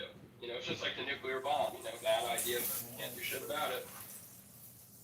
I saw a headline today, and I will acknowledge that I did not read the story, but I think it's apropos to your point. And the headline said, humans used to control machines, not so much any longer, or something like that. So there's something to be said for that as well. And as Larry, my good friend Larry down there in the audience said to me in a text just before we started this, well, what about banning it for adults? And, you know, maybe he has a point, and you seem to be articulating his point pretty well there, Daniel. Thank you, and welcome back. Amir, followed by Jules. Thanks, Gary. Hi, everyone. Yes, it's obviously a very difficult issue, topic, and I don't have, you know, nobody has all the answers, but I think I have part of the answer, and I think that part of the answer is about digital savviness, and that comes through education. I actually think that digital savvy sort of curriculum framework that would kind of provide a kind of a structured pathway to sort of equip children with, you know, with kind of not just the standard functional ICT, but also understand what they're facing, what the dangers are, what the critical data is, you know, how has this thing has evolved, what are the safeties in terms of online safety skills, and you know, how students or you know, people can transition from sort of being a basic operator to sort of think about it in a sort of more critical way, and become capable digital citizens. Basically, I think education is probably a big part of the answer here, rather than sort of limiting or banning, which I sort of philosophically disagree with, you know, in all accounts. But just as everybody else is free, governments are also free to introduce curriculum into the schools at a very early age. In the UK, if I'm not mistaken, there is something called Essential Digital Skill Framework. There is an equivalent of that under EU as well. And these are very good techniques to sort of create little workshops for students. They're not well established, I must say. Some schools doing that, especially private schools, but it's not a very established. But it's definitely some steps are being taken towards that. And I think ultimately that's where we're going to end up, because it's definitely necessary. Things like you know, this quick YouTube that you mentioned, or TikTok. There are many studies now that they've proved them to be extremely detrimental to mentally, just because by flipping through, you're actually training your mind not to concentrate, and you lose this lack of concentration, which you're going to need for just about anything that you want to do seriously in life, whether it's education or your work. So this kind of trains your mind away from that. And these things need to be sort of highlighted, and the best way you can do that is to do it at an early age in a classroom. Create little groups like a workshop. Ask the students themselves to actually do research online in front of the computers in the classroom, and find out what the actual issues are. And the best way is to actually educate them. I think education. That's one of the prime ministers here a long time ago said. I forget who he was, but I think that is probably one of the best solutions to this very, very important problem. Thank you for that, Amir. So as you spoke, I did a little further research. According to CBS News, approximately 24% of suicide deaths among children ages 10 to 19 are linked to high-risk digital technology and internet use, such as cyberbullying, algorithmic exposure to harmful content, or addiction. The CDC has published findings linking frequent daily social media use to significantly higher rates of persistent feelings of hopelessness, severe online bullying, and suicide ideation among high school students. A Journal of the American JAMA Network, a Journal of the American Medical Association Network study. It's a long-term study which tracked kids from the ages of 9 to 14. I'm reading this on the NPR site. It found that children who develop addictions to social media or mobile phones are significantly more likely to report suicidal thoughts and behaviors. One last one from the National Institutes of Health. An analysis of 9 international studies by the National Institutes of Health finds a clear independent association between heavy social media / internet use and increased suicide attempts in young people. These are very chilling results that are being reported by these various credible institutions. Thank you, Amir. Can I Jules? add one, Yes, Amir. one other thing, Gary, and that is limitation obviously is important. I mean, I talked about we talked about sort of banning, but you can avoid banning, but you can basically limit. I totally agree with what Marshall said about not having the mobile. This is exactly what we did with our son. He could have it, just basically he could have his console, his mobile phone, his gaming, everything he wanted to do. It had to be in the playroom, and that would be right next to us where we were sitting, so we could see what he's doing.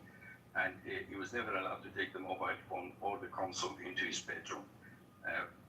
When he went to the bedroom, it was basically books or read the books or just go to sleep. That's it. So that limitation is very different to banning. And one other comment about the addiction. Addiction is not just about children, as I think you mentioned already. I got involved with a game that my son was playing. It's Clash of Clans. I think some people may know that. And this was about 10 years ago, maybe.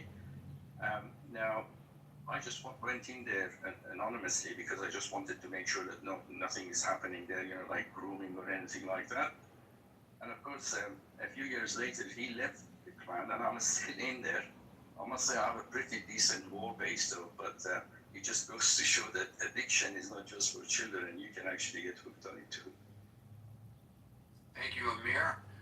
My recommendation is don't allow yourself to be addicted to anything else on the internet except for the Critical Thinking Forum. Jules, followed by How you doing, guys? I'm going to start off just agreeing with Marshall. Let parents be parents, and that's whose hands it should go into. But when you said supporting social media ban for children, to me, I thought you would say a social media ban for adults or elderly adults. Who are the most financially scammed people in the world? I think it's elderly people. You want to draw the line elderly at 60, 55, whatever.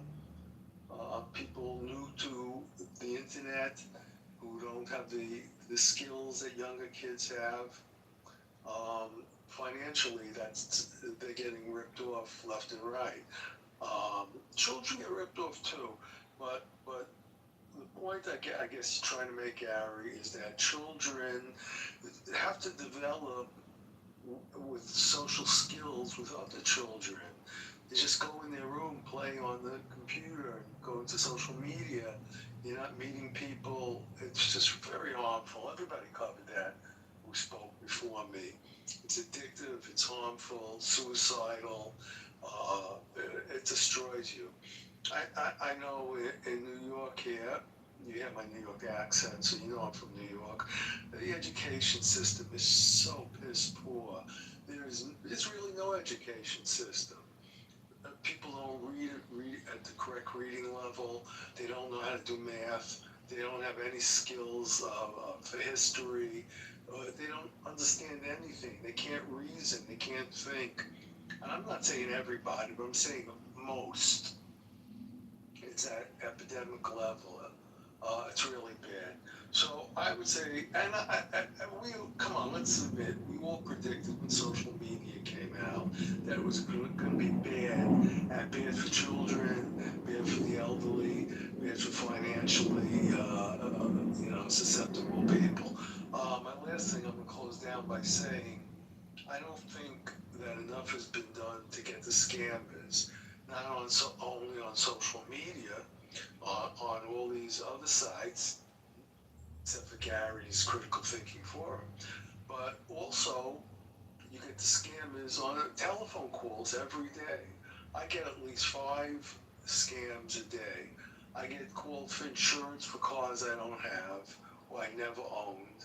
I get fake calls from my child who was arrested because he was in a car accident, and it wasn't him, of course. I mean, repeatedly, they want money from me. That's what's going on too, and they're trying to get it from the children also. But the children are hurt in every way, and I'll land with that. They're hurt in every way. We're hurt in a scamming way. Thanks, Gary. Yeah, there's a television news anchor that just went public with how she got scammed, and she says she's embarrassed by it, but she feels that as a journalist, she owes it to her audience to give them to tell them how easy it is to get scammed. So anybody can get scammed for sure. What kind of scam was it? I didn't get into the details of the story. Yeah, I had friends too, 10, 15, 20,000 gone. I mean, come on. Smart people. It's just it's a gut. We do stories occasionally, Jules, about retired police detectives of all a target group who have been scammed. Yeah, they're very slick. These people, they're very slick. And just imagine how much more difficult it is for these children. And somebody, Amir mentioned, which wasn't even part of this discussion, and probably should have been, and I was remiss for not raising it, the grooming of children on the internet. By giving your children free rein to all of this, you expose them to potential groomers. I was, as I mentioned before, Alan was there with me. I was an administrator for another program. It's the grandfather of programs such as this one on Clubhouse. It was the first voice, video, and text chat program on the internet. And we wanted to protect the underage, the children. So we created a teen section where only teenagers were allowed to go in. And we put admins in there, moderators in there, we call them admins, to ensure that, they weren't being approached by predators. And we learned that, and this goes back to our initial discussion of good intentions, unintended consequences, that by putting the youngsters in one form in order to protect them, it attracted the pedophiles.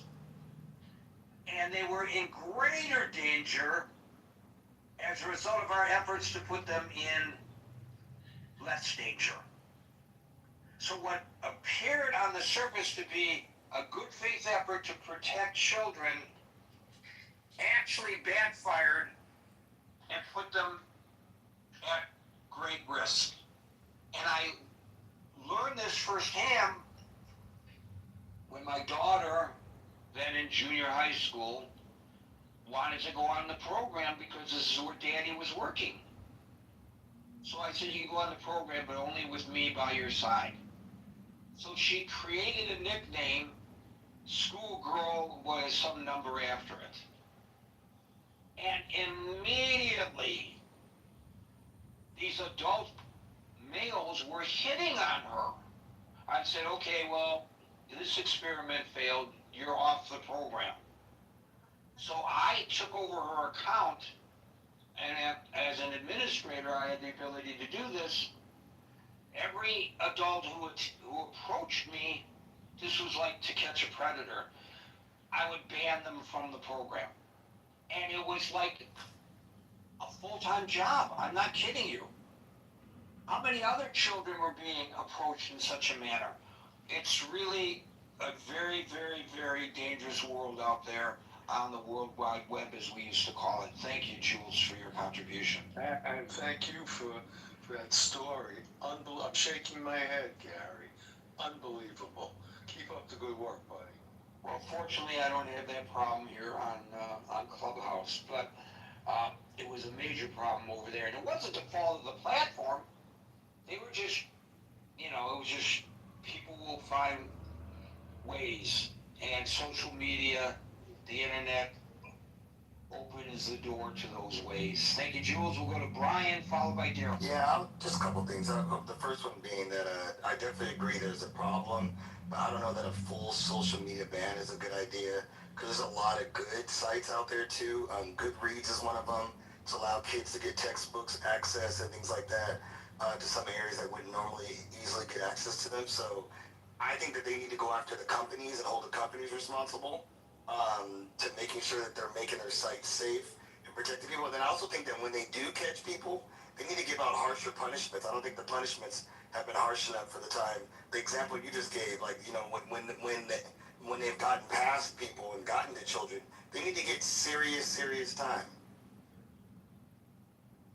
Yeah, and I am not certain what all the impediments to all this is. Part of the problem is this. So the victim is in Tulsa, Oklahoma, but the perpetrator is in, I'm not going to mention another country, but it could be another country, even complicating it, but the perpetrator is in Louisiana.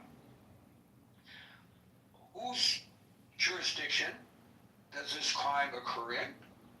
The victim is in one state, but the perpetrator is in another. This is across state lines, and I guess you could say this is a federal case, but we know that our federal agents are very busy with other issues right now, and they're not, I don't think they have the ability to be attentive to that problem. So I think that's why a lot of these cases go unresolved. I think the To Catch a Predator approach, which of course Chris Hansen, who I, by the way, know pretty well because we worked together in Detroit.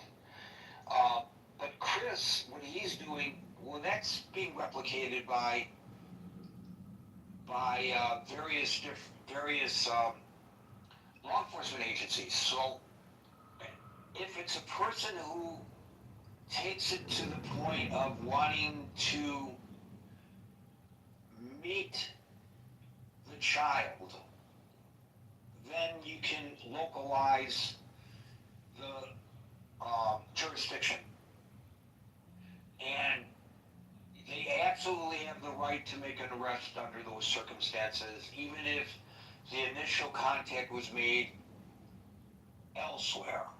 So I'm thinking of a case that I covered where the undercover officer posing as a child was in Wayne County, Michigan, and the perpetrator was in Windsor, Ontario, Canada, and the perpetrator offered to come across the border to meet the child.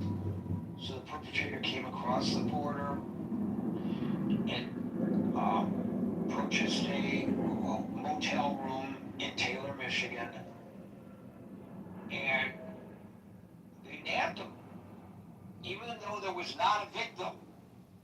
There was no victim in this crime. There was an intent, but there was no victim because he was talking to an adult human being. He was not talking to a child, but he thought he was talking to a child. The law allows, believe it or not, for there to be, because of the intent, a prosecution.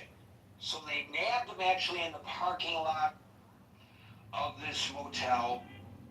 They opened up his glove box and they found condoms in the glove box, which in their mind and the prosecutor's mind showed intent, and they successfully prosecuted this guy. So under those circumstances, the question of jurisdiction isn't so much of an issue. If it's trading in graphic material across state or international boundaries, it becomes a much more difficult situation. It's hard. I know from my experience as an administrator on that program, Brian, if we detected somebody in one state or one country participating in underage visual materials with somebody in another state or another country, it was difficult, depending on what country of origin this was occurring, to get cooperation with the authorities. In some cases, they were right on top of it, but in other cases, they were not. And I would talk to law enforcement in my capacity, and they would say, "Sir, we appreciate your concern and we don't disagree with you, but ...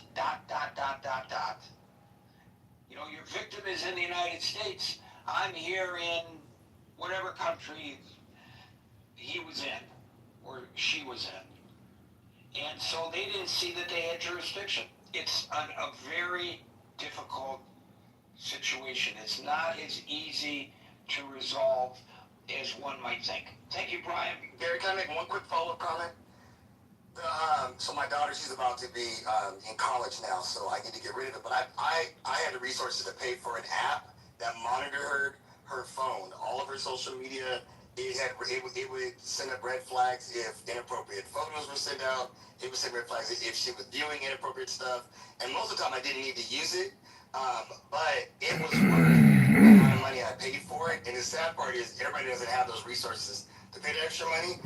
And if I'm correct, don't hold me to this number, but I think social media revenue last year was like over 260 billion. I feel like a percentage of that could go to what you're talking about. Take those resources and create something that can help monitor some of it, maybe not all of it, but catch some of it. But that's all I was going to say. Brian, if you want to recommend that particular product, as you, I think, know, the link to the chat is above. Maybe, if you don't mind, you can post that for folks who might want to look into it. I'll find it on my phone now. That'd be great. Thank you, Brian. Daryl, followed by Chick. Hey, Gary. How much of this is like this one-size-fits-all solution, right? So how much faith do we put in the government? And going back to something that both Scott and Marshall said, are we kind of declaring that parents can't parent, and therefore, like you mentioned, the nanny state? It's also this alarmism in a sense, right? So I remember when my niece turned 7 and she started playing video games, and at the time it was this outrage. Video games are causing violence. Sometimes when there would be these incidents in schools, they were actually trying to look into whether some of these young boys were playing games like Call of Duty or Battlefield or some of these things that ultimately, over a period of time, it's been shown that there's no real link between violence in video games and actual violence in society. Now they did say that some of these games might lead to quote unquote aggressive thoughts, but no actual correlation to taking violence. Isn't some of this shouldn't parents, let me rephrase that, shouldn't parents know their kids in a sense? Shouldn't parents, if you have two kids, be able to, maybe by the time they reach 9 or 10, or, be able to say, hey, maybe he's okay with the video games, but he's not. He shouldn't be, meaning like maybe he would be okay with social media, but he wouldn't. Or she would be okay with social media, but he wouldn't. Are we saying, as a collective group, like as a society, that people can have kids, but people aren't capable of actually raising kids to be productive adults? Or people aren't, you brought up the example of how, parents would put their kids in front of the television as they were doing other things in the house. Is it that this is the new way of doing the same thing? In a sense, I saw a funny meme the other day, and it said, I had kids just to drive them to activities. And I thought it was sarcasm, and a buddy of mine, he pointed out to me, and he said, well, no, it's because parenting isn't really about parenting. It's just about activities. It's softball. Here where I am, there's a Taekwondo studio. And right after school, there's like 100 kids coming down the block with their Taekwondo uniforms on. And they're doing Taekwondo right after school till about 7 or 8 o'clock at night. So it's where do parents come in, and parenting comes into play, is what I would ask. Your comment about possibly some of this is alarmist. What say you to the statistics that I previously read off from the various credible organizations who have studied this, who do find causation? So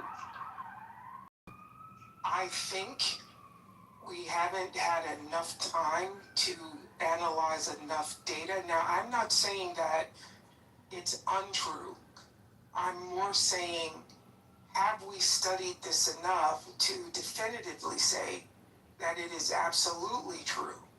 And what is the solution? Is the solution to tell parents or ban these things? How many, like you ban this, right?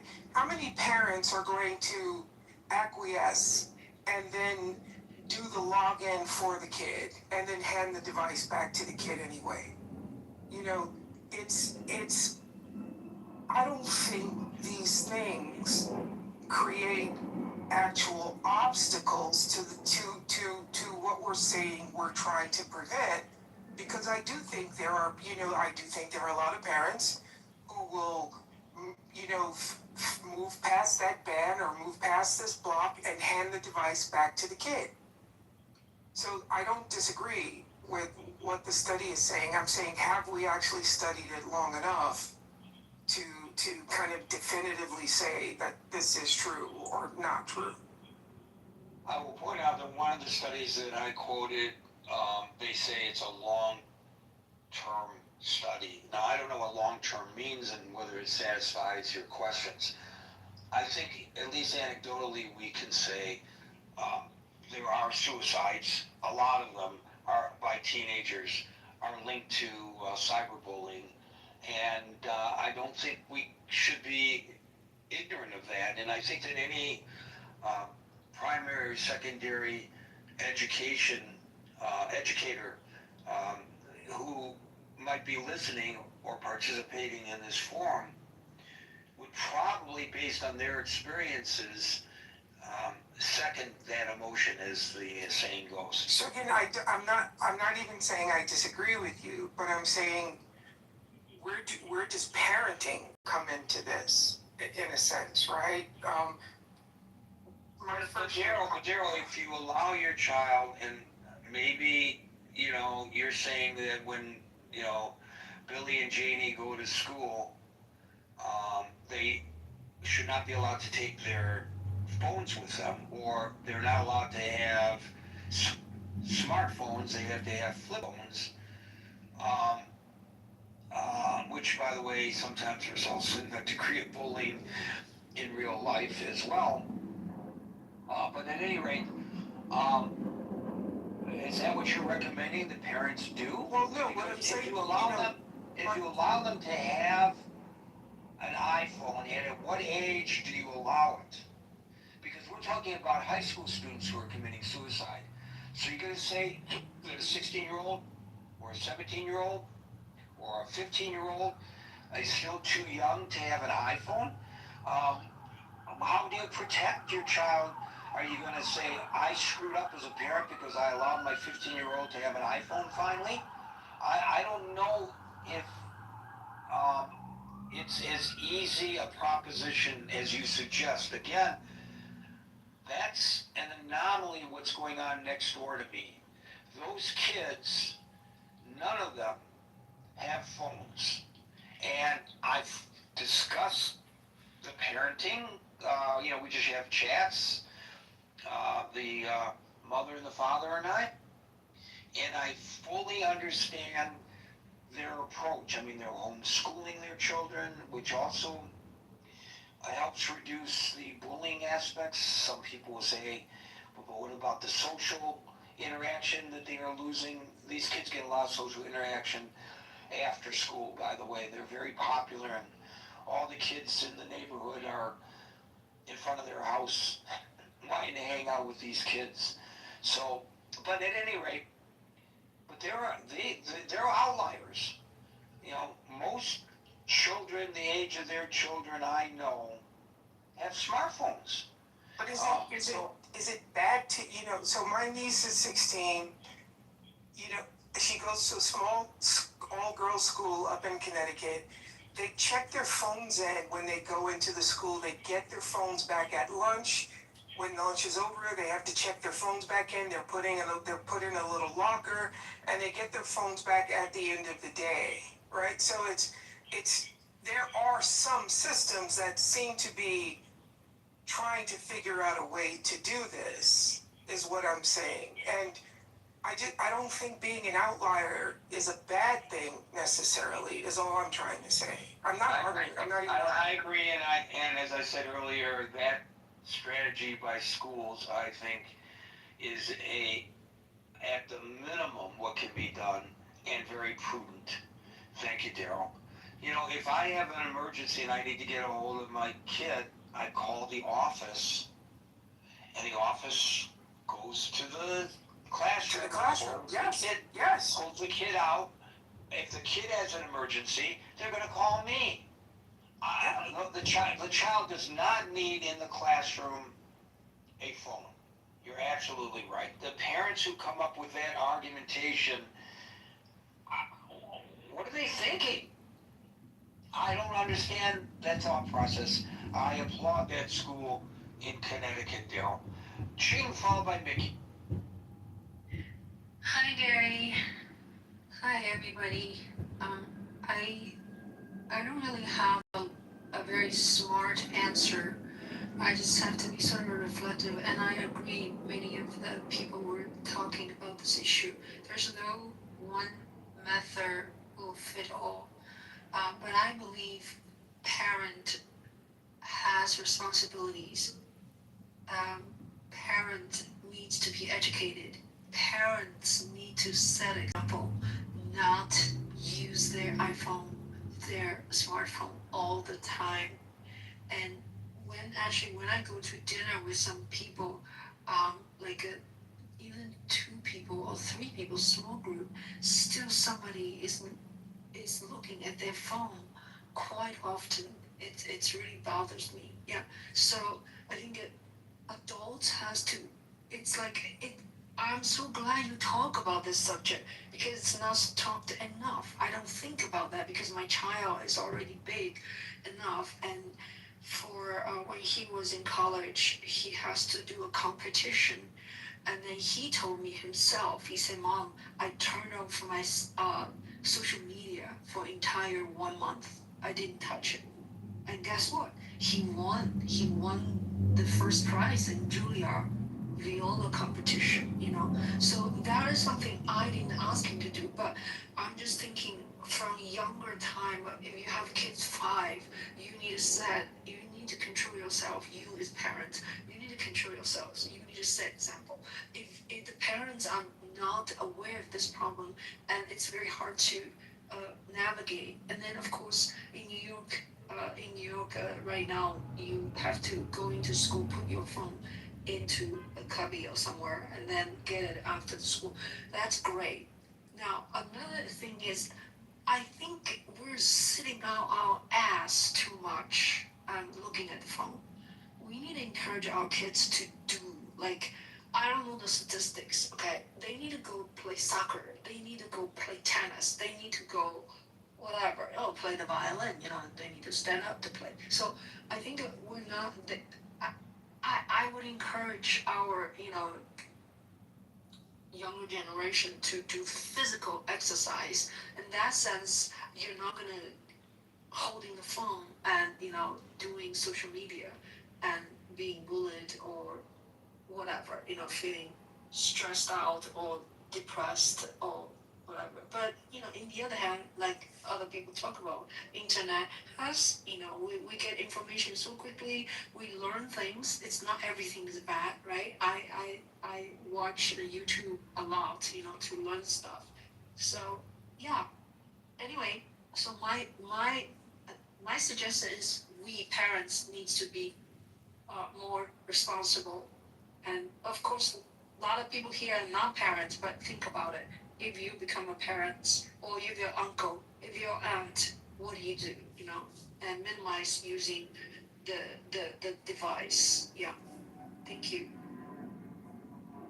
So, you bring up a point that has not been mentioned previously, and it's an excellent one, Ching, and that is that we as the adults should be leading by example. And as you know, I drive a conversion van, and I learned, one of the first things I learned when I first started driving the van was you can look into the cars that pass you. Usually they're passing me. I'm not passing them because you can't drive like Mario Andretti when you're driving a van. And so many people, while they're driving, are texting. Forget about talking on the phone. They're texting. You mean whatever's on that phone, it could not wait until you're in a safe location to text? So how can we expect our children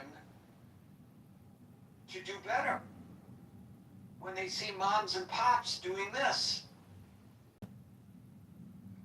I've got some breaking news, and I don't offer it to change the topic only because I want to keep everybody informed of important developments no matter what we're discussing. Reuters just moved a story, thank you Larry for bringing it to my attention, that the U.S. military has launched strikes against Iran.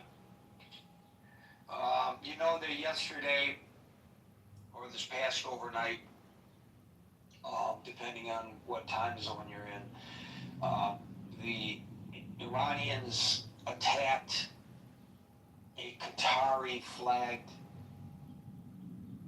ship carrying, I believe, liquid petroleum through the Strait of Hormuz, hugging the coast of Oman, and set it ablaze.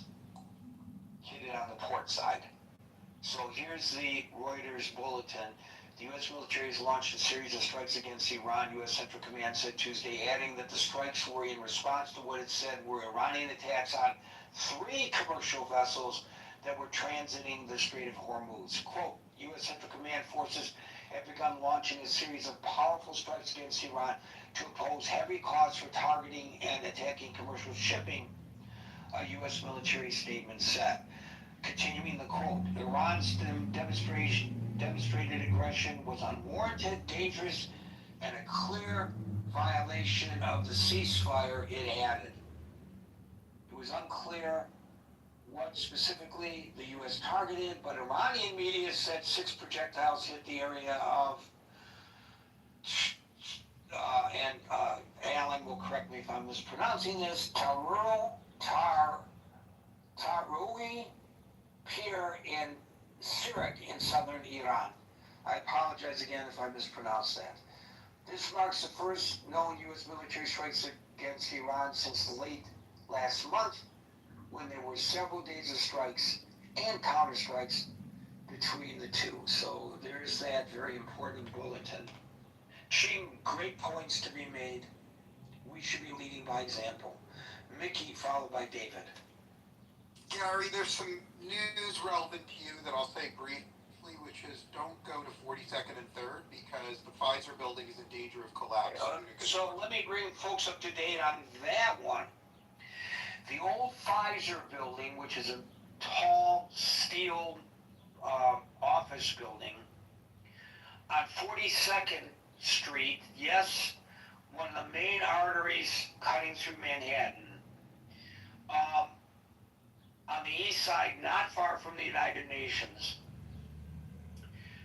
they were converting it from an office building to residential. So, they want to get their bang for the buck. So the cranes have been out there, and they have been adding floors to the top of the building. Well, you should go online and take a look at this. They came into work today, and they found that the steel beams on the 21st floor were buckling. I'm not a structural engineer. It has to do with the added weight above, which I would presume the people adding the floors would have understood the load that the building could tolerate. And now the building is in danger of collapsing. Now, they've initially said collapsing, but they've now modified it to say partial collapsing. But while they were in there inspecting it, the building was literally moving. So not only did they evacuate the building, of course, but for a wide area on either side of the building, everything is evacuated. And of course, on ground level, a lot of those are retail establishments, but there are tall buildings, some of which are office buildings, but some of which are people's homes. There are apartments, and they've been forced out of their apartments, and it is a terrible, terrible F-up by somebody. And thank God they caught this. Can you imagine if it had collapsed with people inside, with people going past on that busy thoroughfare? God forbid. Holy freaking camoli. I can't wait to hear who's responsible for all of this. And if I was the person ensuring that project, talk about suicide, I wouldn't need social media for me to consider that. Whoa, that's going to bankrupt the insurance company. There are going to be a gazillion claims as a result of this terrible, terrible screw up. Back to the topic, however. The people involved all deserve to go bankrupt, and I'll be succinct, as I always am, Gary. On Clubhouse, people always complain about how long construction projects cost these days and say the Hoover Dam was completed quickly and the Golden Gate Bridge was, and that's all true, but what every single person on Clubhouse forgets is all those past construction projects completed quickly killed 50 to 100 workers. years. So I'm happy we're living in today's time. And with a different type of construction. When my son was going to Fordham, he was living off campus in a pre-war building. And I'm telling you, the walls are thick. I mean, you can pound your fist against the wall. Your neighbor's not going to hear a damn thing. These buildings were built, baby. They were built, and they still stand, and they still withstand. This is nonsense what's going on there. But let's get back to the topic. Okay, so I'll be succinct. I feel like I spent my time on construction. So the bottom line is social contagion is real, and if children use social media, they will pick up some self-destructive things, maybe even deadly things. It is the responsibility of parents to control their kids' social media usage. Every parent should, and it's not the government's job. The government should play no role. Parents should play every role. I'm done speaking, Gary. Thank you for a great. Thank you for that, Mickey. David, followed by Andrew. All right, thank you. Well, several things I want to say. Number one, Mark Zuckerberg has said he doesn't let his kids on Facebook or use social media. So he has an understanding about the addictiveness of the issues that can happen with social media. And there's several other, tech, entrepreneurs who founded social media who have said the same thing. They're not letting their own kids use the very platforms that they have created, which may contribute to some of the issues that have been talked about here. But another thing that people don't talk about as much is the number of parents who either exploit their own children on social media, often starting with creating their social media accounts for their kids when the kids are just born, right? Already securing the handles. But there's a whole category of people. They're on YouTube, they're on TikTok, they're on Instagram, and, they're doing they say, oh, I have twins, and everybody thinks their twins are pretty, so they just put them all over the social media, right? Because they can make money off of their kids that way by showing, cutesy photos and showing them do interesting little things.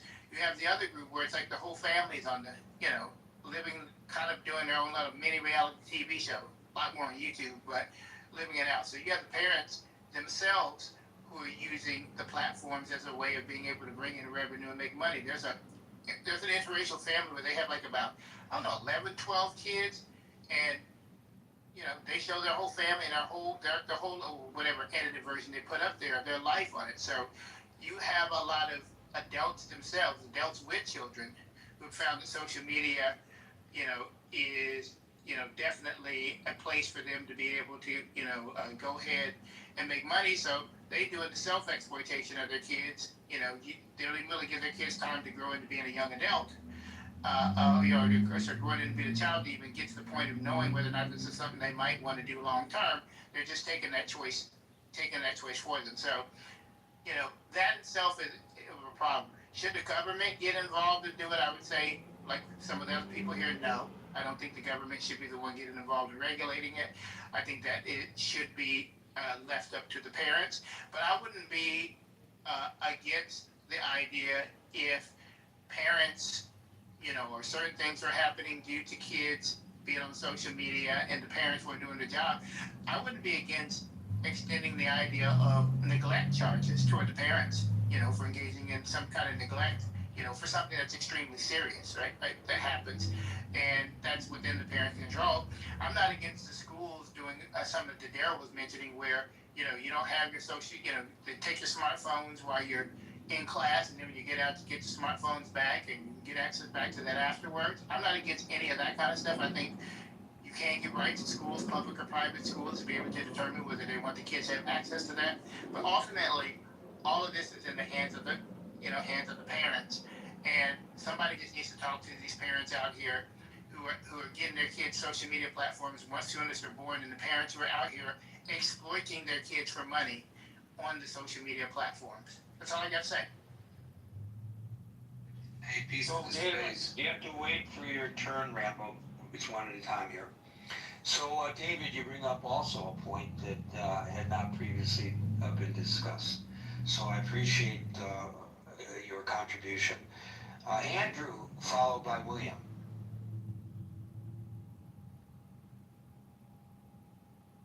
Did you say my name? I couldn't hear you. If your name is Andrew, I did. If it's not, I didn't. Okay, well, it's actually, I have 3 names, but I'll go with Andrew. Okay, thank you, Andrew. Yeah. Well, first off, iPhones have parental controls on them. You can avail yourself of them any time to ensure that your child is, you're monitoring what they're doing, et cetera, lock out certain programs. Secondly, I just wanted to mention that although this didn't happen to a child, it happened to me. I got a phone call from a friend who said my image from my Facebook account was in an advertisement for Meta glasses, which I use because they're hooked up to my phone and they act as my a resource for my blindness.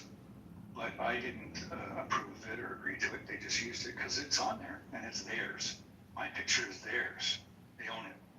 So this is some of the dangers of social media.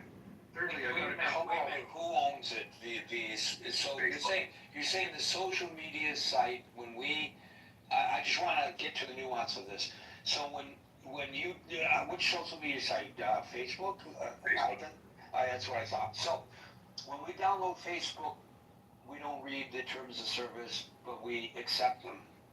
And in the fine print, it says that anything we publish on Facebook, they have the rights to. So then they see, or it may have come from the other direction, the company that manufactures the device sees that you're using their product, and they like the image. So they go to Facebook, or Facebook might approach them and say, hey, we own this, the rights to this. Would you like to buy them for your advertising? Or they say, we want to use it for our advertising, how much will it cost us? And because of you posting your photograph, you have made Mula Shula for Zuckerman, who, of course, we have to be considerate of because he's just barely making ends meet. Yes, and to the point here, the glasses are called Meta, so it's Meta AI, which is Facebook. It's already its own the same company basically. So they just are using it regardless. So you must be a good-looking guy. I'm extremely handsome. That's the reason why. So I would take it as a compliment.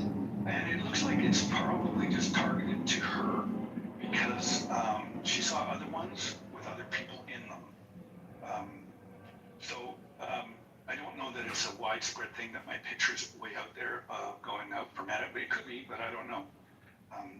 But anyway, that's kind of disturbing. The third thing is I got a phone call from a random number. I checked out the number where it was from. It was from Newfoundland, and it was an innocuous question. It was just, will you be coming to yoga tomorrow with me, Anna? So I just wrote back, I'm not Anna, because I knew it was Newfoundland, so I'm thinking, okay. So I said, I'm not Anna, blah, blah, blah. And then the conversation continued to the point where this person wanted to become a pen pal. And this is the danger of these phones. And it's like, well, I don't know who you are. I just know that you're in Newfoundland. Perhaps, maybe not, because these numbers can be hijacked. So, no, not happening. So I just wanted to say those 3 things. The next thing I want to say is that in Canada, in Ontario, and federally, we've just passed legislation about what we're all talking about here today, with all of those safeguards, education, etc. in place. It's a ban on 16 and under in this province and federally. And it'll be controlled in terms of, like we have our CRTC, which is Communication Radio Television Commission, which controls the airwaves and Rogers and our internet providers, etc., homes. So this will be handled by the Child Safety, I believe it's commission of some sort, can't remember the exact acronym, but this is already in place. It was passed in June this year. The regular enforcement will be between the province and at the federal level, of course, they have more powers in terms of investigative powers through the RCMP, CSIS, or whatever. So this is already happening, and of course we do have a cell phone ban during school hours, unless it's required for the curriculum. And the educational portion will start at grade 1 through grade 8, so that they're getting an early start. They're not getting it at home already, which I doubt to a large degree. I do not think that the parents, like you're talking about people driving around texting, that's fairly common, I think. And so I don't really trust parents to regulate their children, because like I said, you already have controls on your phone. If you really wanted to institute parental controls, you can, but how many people do? So anyway, that legislation's out there, and I think it's a good thing. Thank you. Thank you, Andrew. It's, a good reminder that there are parental controls on these devices. That's an excellent point that you raised. William, followed by Rambo. So I have children. One of them is a millennial, another one is Gen Z. And one of the things I did for them was teach them not to disclose details about their identity. And I also created identities that did not correspond to reality for them to use to obfuscate who they are and where they are, so that they did not have to appear as themselves in every online interaction. But I taught them about the desirability and the dangers of, the desirability of withholding or hiding information, and the dangers of disclosing information. So that's part of the education I tried to make them aware of, and I facilitated that by helping them create identities that don't disclose who they are, but actually confuse who they are presenting themselves to be, should they choose to do that. Certain things, by posting the photographs and things like that, invariably disclose a lot more information than it might be desirable, like Facebook, like Instagram. Meta products are geared towards disclosure of a lot of information. However, you can sign up for Facebook and Instagram with alternate IDs. For example, you can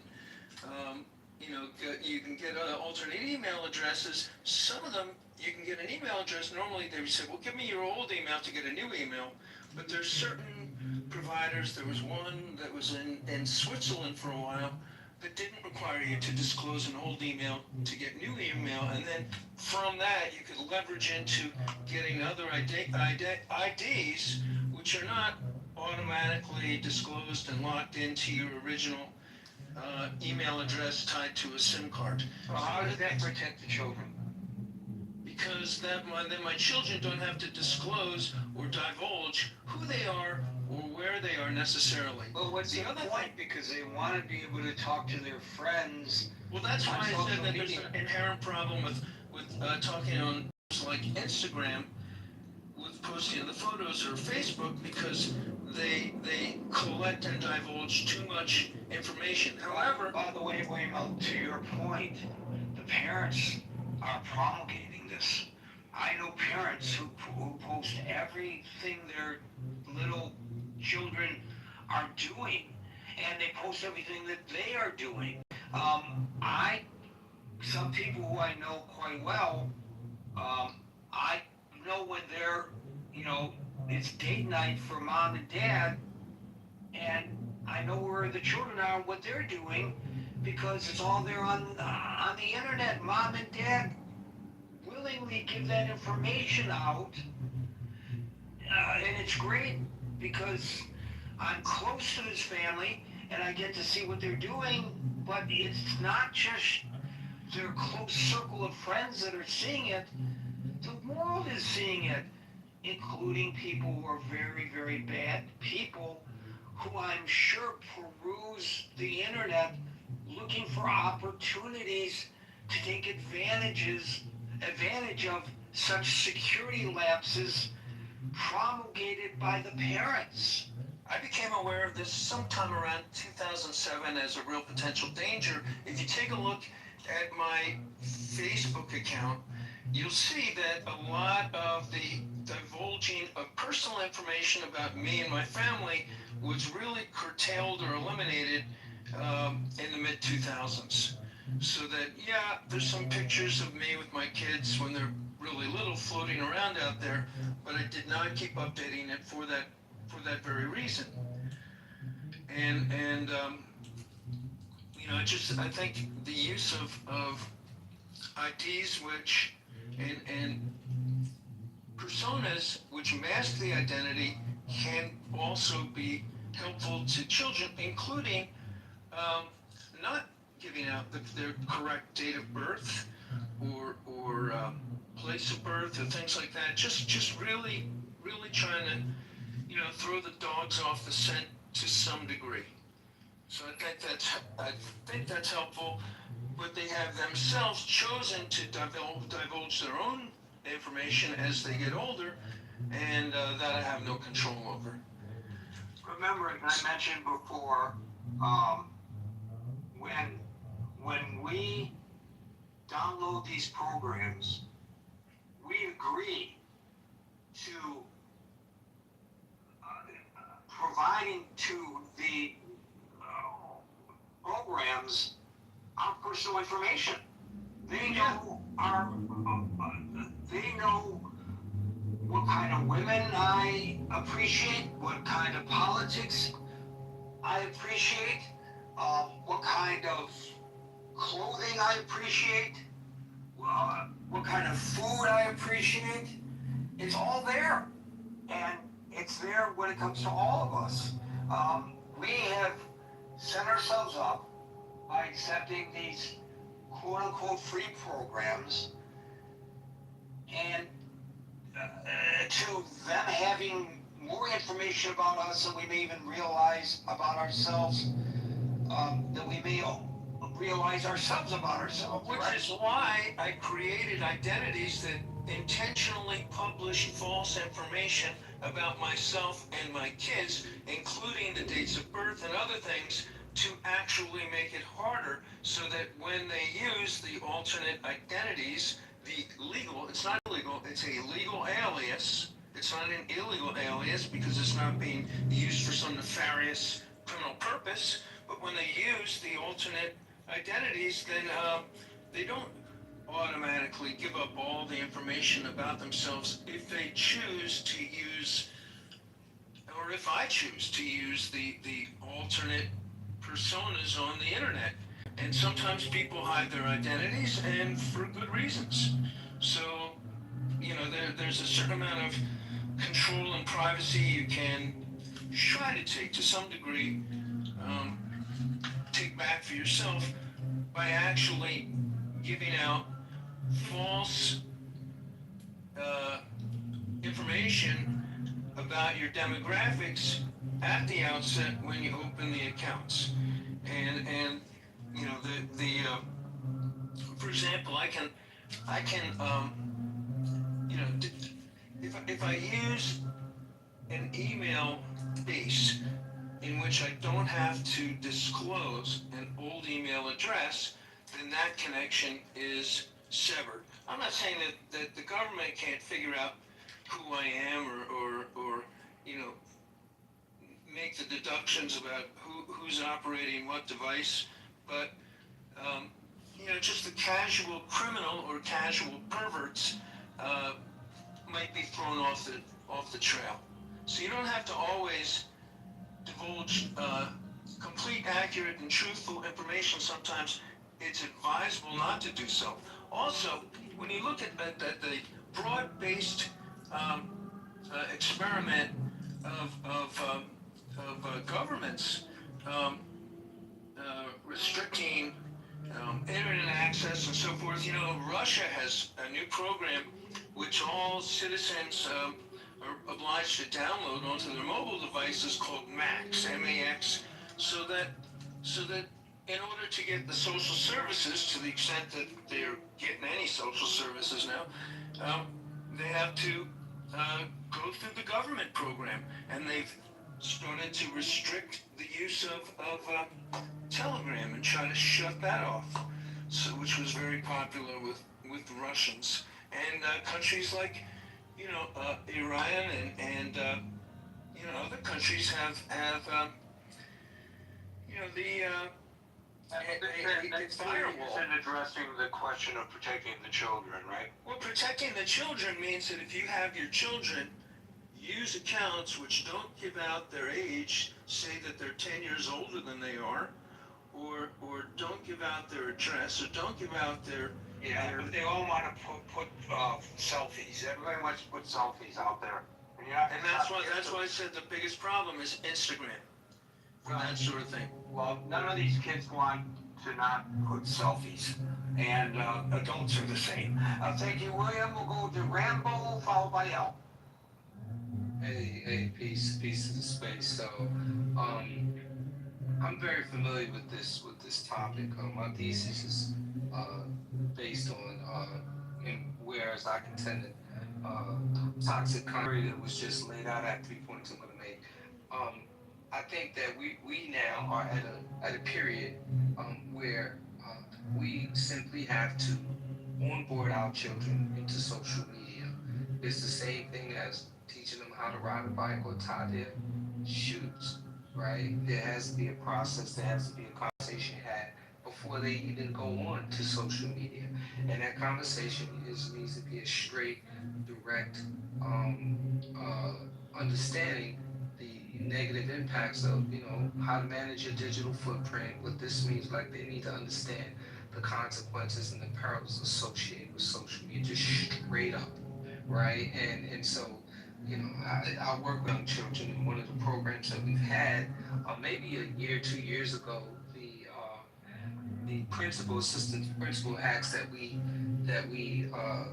change our curriculum to mitigate the conflicts that youth are having via social media.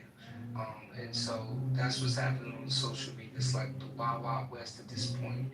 And so we did shift our curriculum up, and we are having conversations with younger students about social media. Today, I realized, and this is an interesting topic, which is my second point that I wanted to, I knew I saw it somewhere. So in today's Wall Street Journal, there's an article that I read. I just came about it. It was pretty interesting. And it talks about how, I believe in Texas, the Supreme Court has just made a ruling that parental, oh, here it is. It's on what page is it? 814 of today's journal. It says parental consent in the smartphone age. And I'll just read the first paragraph. The dam seems to be breaking on legislative efforts to protect children on the internet. On Monday, yesterday, the Supreme Court declined to block a Texas law requiring app stores to verify users' age with the system of parental consent for those under 18. None of the justices expressed a dissent. I repeat, none of the justices that ruled on this expressed dissent. So, and that's a good thing, because parents want to be able to protect their children. And I think as our moderator Gary has indicated, there's no such thing as free. There's no such thing as a free app. The currency for the app is allowing them to monitor your digital footprint. Maybe not your personal information, that kind of thing, but certainly they can monitor your activity, your engagement with photos, everything they can monitor. And behavioral scientists can use that information to predict behaviors. They can geotag it. They can do just a lot of things with it. So there's no such thing as a free app.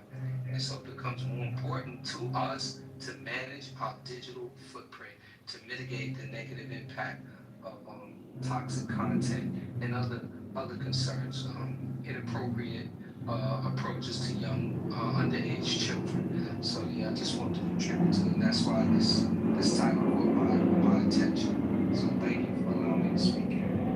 Thanks for that contribution, Rambo. Very informative. L, followed by Moose. Hi there. Yeah, this is a really important topic. I personally believe that it's really important to limit grossly limit our kids' access to social media for all the reasons we've been talking about. The question of whether, who should have the jurisdiction in terms of supporting, when we look at a word like ban, and I wasn't in the room earlier, so I don't know if there's a story here about who's actually banning it, whose hands those decisions are. I mean, I know that there are, like, I think in California, they passed a law where kids, have to like drop their cell phone in a box before they go into the classroom and things like that. The question about, is this something that is the parents' jurisdiction? Is it something that's in schools? I can only say that I am 1,000,000% in favor of having 0 cell phones in school.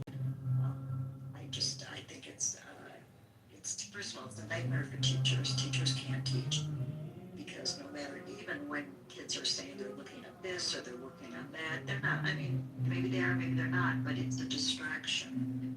And we know that because we are doing the exact same thing. Right now, I just checked it out. Presently, 69% of American kids between the ages of 13 and 14 have cell phones. And even at the age of 9, it was like 20%. So, it goes up with age, but even at 13, I mean, the 13-year-olds are so susceptible and so vulnerable when it comes to body image, when it comes to competition, when it comes to self-esteem.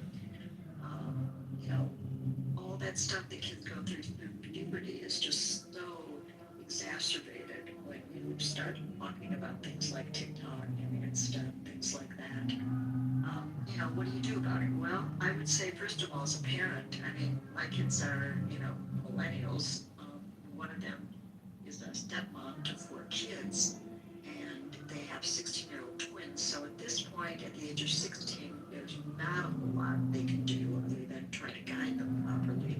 But their screen time has been really, really, really limited from the time they were really young. I mean, they were begging for it, begging for phones, and begging for all of it for years. And it's absolutely correct what William said about it. I think it was William who said that, there are, maybe it was Andrew who said that there are, parental controls. Absolutely. And even if you want on Facebook to, put a picture of your kid's bar mitzvah or their birthday party or whatever, you can also control who's going to see it. So there is a control on Facebook. Or do you want this to go to the public, or do you want this to go to one person, or do you want to go to your small friend group? So there's some things you do have agency over for sure. But I think the bigger question for me is, the culture, the world that we're living in. I mean, on the one hand, I'm delighted that I'm staring at a screen and I'm seeing all of you and hearing all of you, and that's a beautiful thing. But by the same token, we are addicted. And, this lifestyle we now are in, where we are scrolling mindlessly and getting pulled into endless rabbit holes. I mean, I question what that's doing to the quality of our lives. I question what that's doing to our ability to actually think, because those hours are wasted hours and they're not time spending. They're just being receptive, they're being passive, which also then brings up the question of what kids are getting in terms of information, because in the same way that the stuff that we're consuming, we don't know what's true or false, our kids are seeing the same stuff, and they certainly don't have the critical thinking capacity that I would hope we do. So I would say, as parents, it's just urgent, really. I would use the word urgent, that we're aware of our kids' use of social media. At the moment, my 4 grandchildren are at camp for 8 weeks, and their phones are at home. There is 0 devices allowed at their camp. They are running around being kids, going on camping trips, canoeing, being in plays, and they couldn't be happier.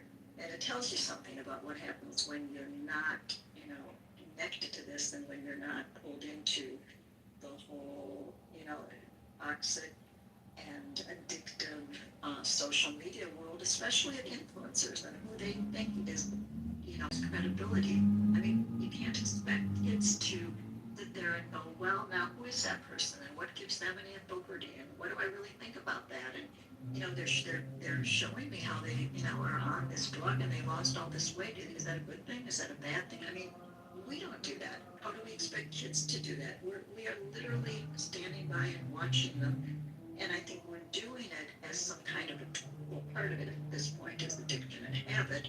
But part of it is that we have a very lonely society. I mean, this really, is very connected, I think, to COVID. And, when Facebook started, it was, and when the internet started, it was amazing. It was like, my God, this is like Alexandria, how fantastic. When Facebook started, it was a wonderful way to connect. And I still like connecting on it. I still like knowing what my friends are up to. But it's connection to Instagram and TikTok and the many, many other social media platforms. I mean, there's so much that's good that's on it. I don't want to dismiss the good.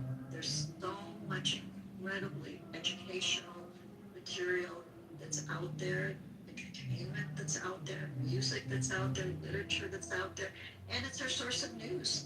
But we have to be able to vet that news. We have to be, critical thinking. So those are my feelings about it. I think it's an incredibly important topic. Thank you. We'll go to Moose, followed by Harsh. Hello guys, thank you for that. Moose, followed by Harsh. Moose. Thanks, Gary. Yeah, I'll try to keep it relatively short.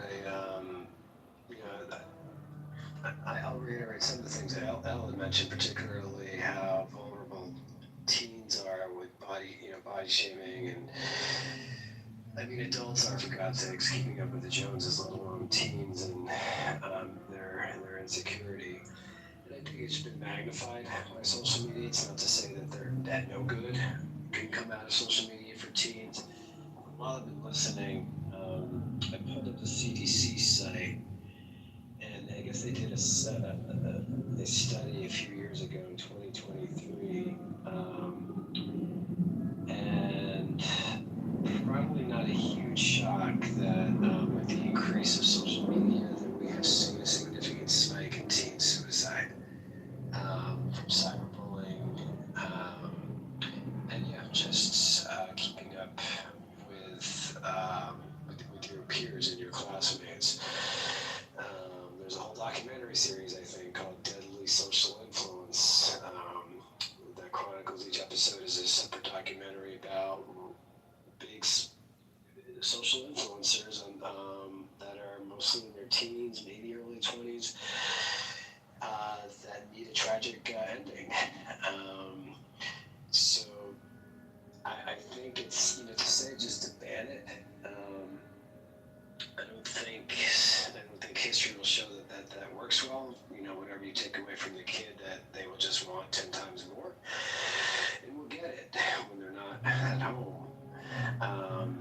Be it alcohol or the new drug of social media addiction. I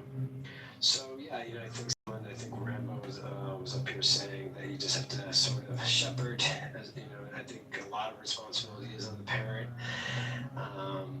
It's wild when you're in the park or at a restaurant, you see like an 8-year-old or a 7-year-old sitting at the dinner whatever, at a cafe or restaurant table with their parents, and they're just, the parents give them the phone so the kid doesn't melt down, so they can amuse the child while they're just trying to have a moment of peace or have a conversation about whatever, versus interacting with said child and putting the foot down and saying, when we're at the dinner table, whether it's at a public restaurant at home, there is no phones. So yeah, I would just say it. I don't know if I think the ban's extreme. Yeah, but you gotta lead by example, How many times have you been out to a restaurant and you see everybody's got the mom, the dad, the son and the daughter, they're sitting in the booth at the diner, and everybody's on their phone and nobody's talking to one another, and it's like, well, why are you even bothering going out to eat? You read my mind, Gary. That was actually my next point. Is that like, well, it's like right. It's like, but then the kids are emulating the parents that are. I'll take it further. I've been in restaurants where I've actually seen parents on the phones and the kids just staring at each other, playing with their napkins or something. You know, and I'm sure some of it is work related, or oh, you know, did I get that interview? You know, did you know maybe dad or mom's paying a quick bill online? But yeah, you're right. You're 100% right. It's completely hypocritical to say that adults are not. Forget about even walking, spending time with your family. But How just many of us are on call? Emergency surgeons. How many of us are on call? Right. How many of us are on call homicide detectives? How many of us are on call Homeland Security or FBI? How many of us are? Are there? Yeah. Pretty small percentage, and I'll just say, I'll finish with this, and it's not just, it's when teenagers are seeing parents, and I'm not just talking about a full-grown adult in their 30s, 40s, or 50s crossing the street, oblivious that they're jaywalking against a red light, but they've got their head buried in TikTok on their phone, but they're pushing a stroller with them. Like sometimes I just will actually say something. I'm like, can you do it? Can you cross the street with your baby without looking at the phone? And they just give me this, you can imagine this leer, or this. Or sometimes they get mad. Sometimes they actually put their phone right away, and they're like, yeah, they get it. They're being completely irresponsible. So that's it. It's just amazing the number of times. It's wild. It's like this is how you're in New York City. You're in New York City. How many times people bumped into me? Yep. I mean, it's my responsibility to get out of your way. Get out of their way. That's right. Right. That's right. How dare you? How dare you have the audacity to expect a grown adult to look up from their phone and acknowledge another human being or car or bike or what have you is coming in their path? Let Moses clear part the sea for this cellular use. Thanks. Thank you. We miss you. Harsh, followed by Ed. Thank you, Gary. I just want to say, before I begin, I'm from India, Persian and stuff, so, and thank you for being here. And I also want to say one thing, that you guys can interrupt me, Gary, Alan, and Scott, anyone can interrupt me before anything I say, so I just want to say one thing. I'll say in the comparing of India, because people out here using, all those children use this app.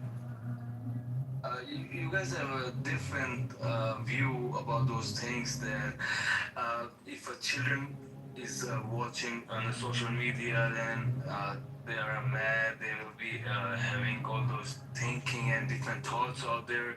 But I want to say that if a children is using social media, if you allow that, and that's a different danger to a parent as well.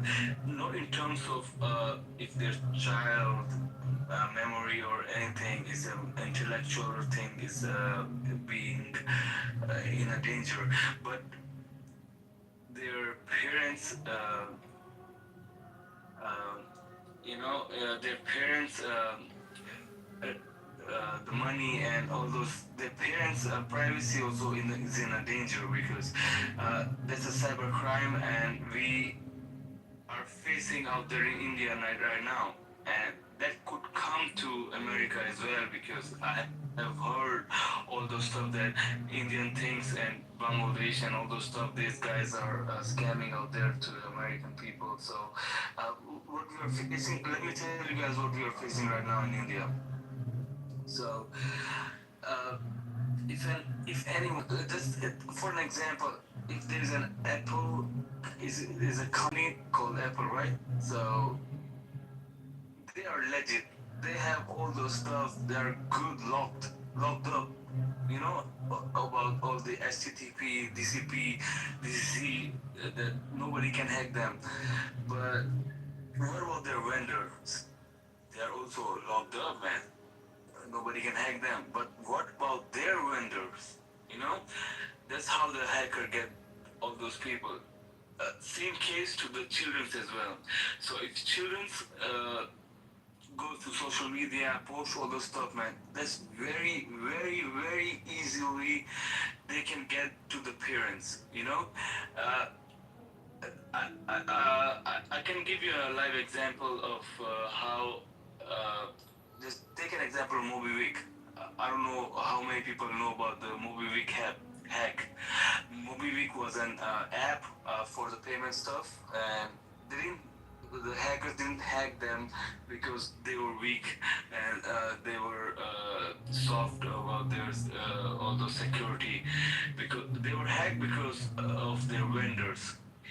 Their vendors were they didn't have that much security as much as MobiWik. So same thing goes to the children's as well. Children go to the social media and they can post all the stuff, photos, videos.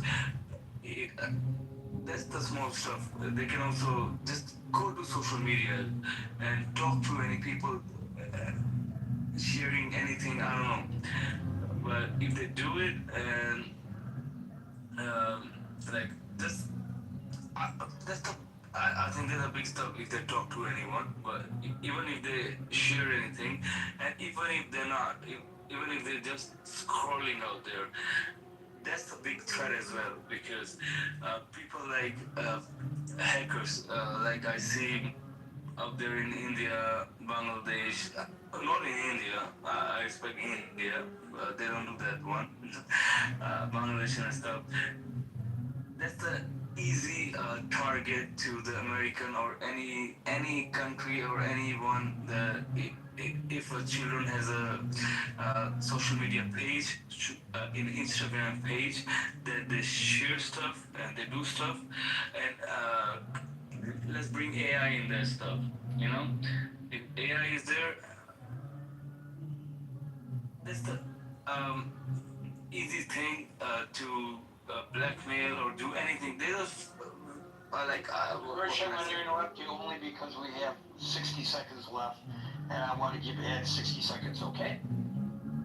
So sure. Thank you so much. Hey, I just want to say thank you. thank Ed, you. Ed, I'm sorry, but I will give you 60 seconds. Okay. Well, I just want to say Okay. Well, I think it's a good thing to ban it, but unfortunately, that's probably just the first step to later on, ask adults for ID in order to use the internet and, all the biometric stuff and things like that. So that's the downside. And if I have a magic wand, I will heal computers, the internet, social media, everything. No Clubhouse, no OnlyFans, whatever. Because humanity is going down the toilet, and for the sake of humanity, I think we will be better off without all this technology. We won't have the China problem. We won't have the Palantir and all those freaks that are, threatening humanity. AI will be gone. So yeah, thank you, Gary. Oh my God, he wants to take OnlyFans away.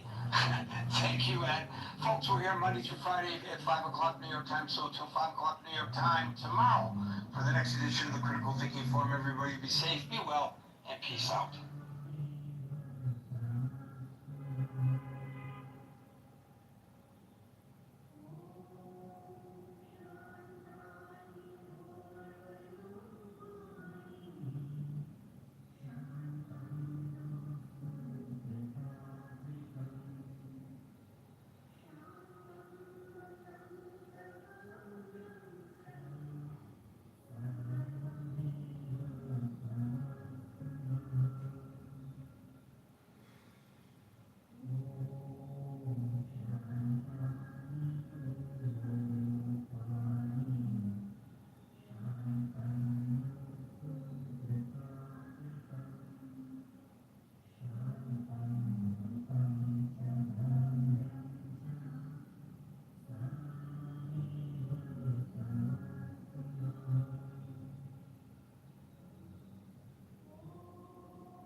Ford spoke about welfare dependency as a symptom of divorce, separation, and illegitimacy among poor urban blacks.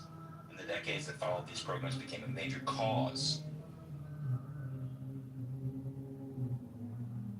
I will die knowing I will never come across that in a black man. I'm so fucking confused. Yeah, Isaac, you know, it takes a certain amount of intelligence to be able to recognize and steer clear of bad people.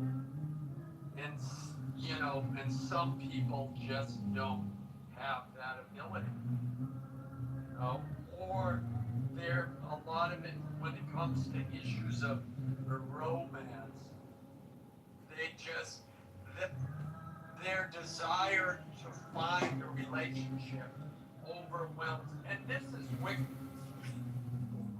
especially fall victim to this. They meet a guy and they put on blinders. Just he can do no harm. Once they get emotionally invested, they don't let go no matter what he does.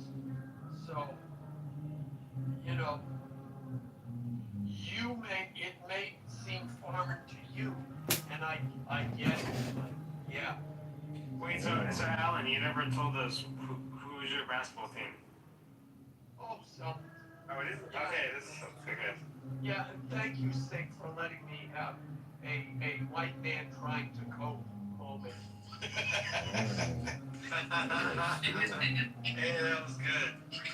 Yeah, but Isaac, see, see, here's the thing. I gotta beef with you. Okay, Sig put in his time with a black woman. He was married. So we let him graduate to white women. There's a lot of fine black women who are looking for a fine black man like you. You gotta do your and support your people against the oppressed white. The man that's keeping you people down, you gotta do your job. That's right. Okay. You gotta put in some work for us, Isaac.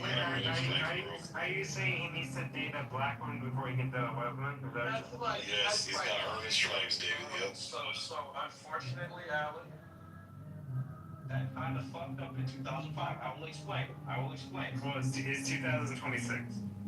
I know. But in 2005, I passed the test. That test took away my blackness. Oh, wow. That test was becoming a hacker, and after that, it was like, nah, you can't, your skin color's black. You are no longer black. That's what happened. I didn't know Adam. So, I can date a hacker woman. That's who my people are. My people are no longer black. I'm sorry. It happened. Wow. Yeah, you just get to the front of the line, man. That's some bullshit, Isaac. Some bullshit, bro. Said, fuck this, I'm going right to the front. But Isaac, would you push Larry Bird to the floor? Acknowledge me. Yeah, my only advice, Isaac, is embrace the Never Miracle mind. Whip and learn to love mayonnaise. I love mayonnaise. I love salmon toast with Don't say that. It's pronounced a miracle whip. You can't say that. I'm trying to protect you here. I mean, they'll only accept so much, you know, what is it, going off the plantation? You But don't, yeah, I don't know. sorry. Next thing you know, you'll Not be even putting knowing. raisins in the potato salad and actually diving into the pool Not even as knowing. opposed to just putting your I actually can swim. I just have the worst composition. I'm basically bottom heavy, so I just have to put a lot of energy. You and me both. Keep it afloat. Is Isaac black? Yes. Then you can swim. Okay. That's two racisms tonight. Hey, check your white privilege in the hallway, David. Come on now. Well, you know what, Sig? Thank you for calling me white, even though I'm not taking it away. I think I'm white and I float. I float. Fellow black man. Floating is black man. Yeah, what was the witches in Salem say? Like, if you float, then you're a witch or something like that? No, yeah, if you float, you're a witch. If you sink, you're not. It's somebody You know they're not familiar with women if they believe that. No, it's true. Remember, I'm from Massachusetts, so. Dogs. Listen, that was using an excuse to kill anything, you know? Like, yeah, Well, that's I think, Alan, that'd be a great litmus test for women to be allowed to vote. Chain a center block to them. If they sink, they're legit. If they float, then they're fucking fake. You know, saying, I'm surprised. Like, I've been having conversations with friends who are like middle of the road, who are starting to understand the fact that maybe women should not be voting. I'm surprised. Oh, let's do a sink or swim test, bro. I think we should incorporate a sink or swim test, man. And there's actually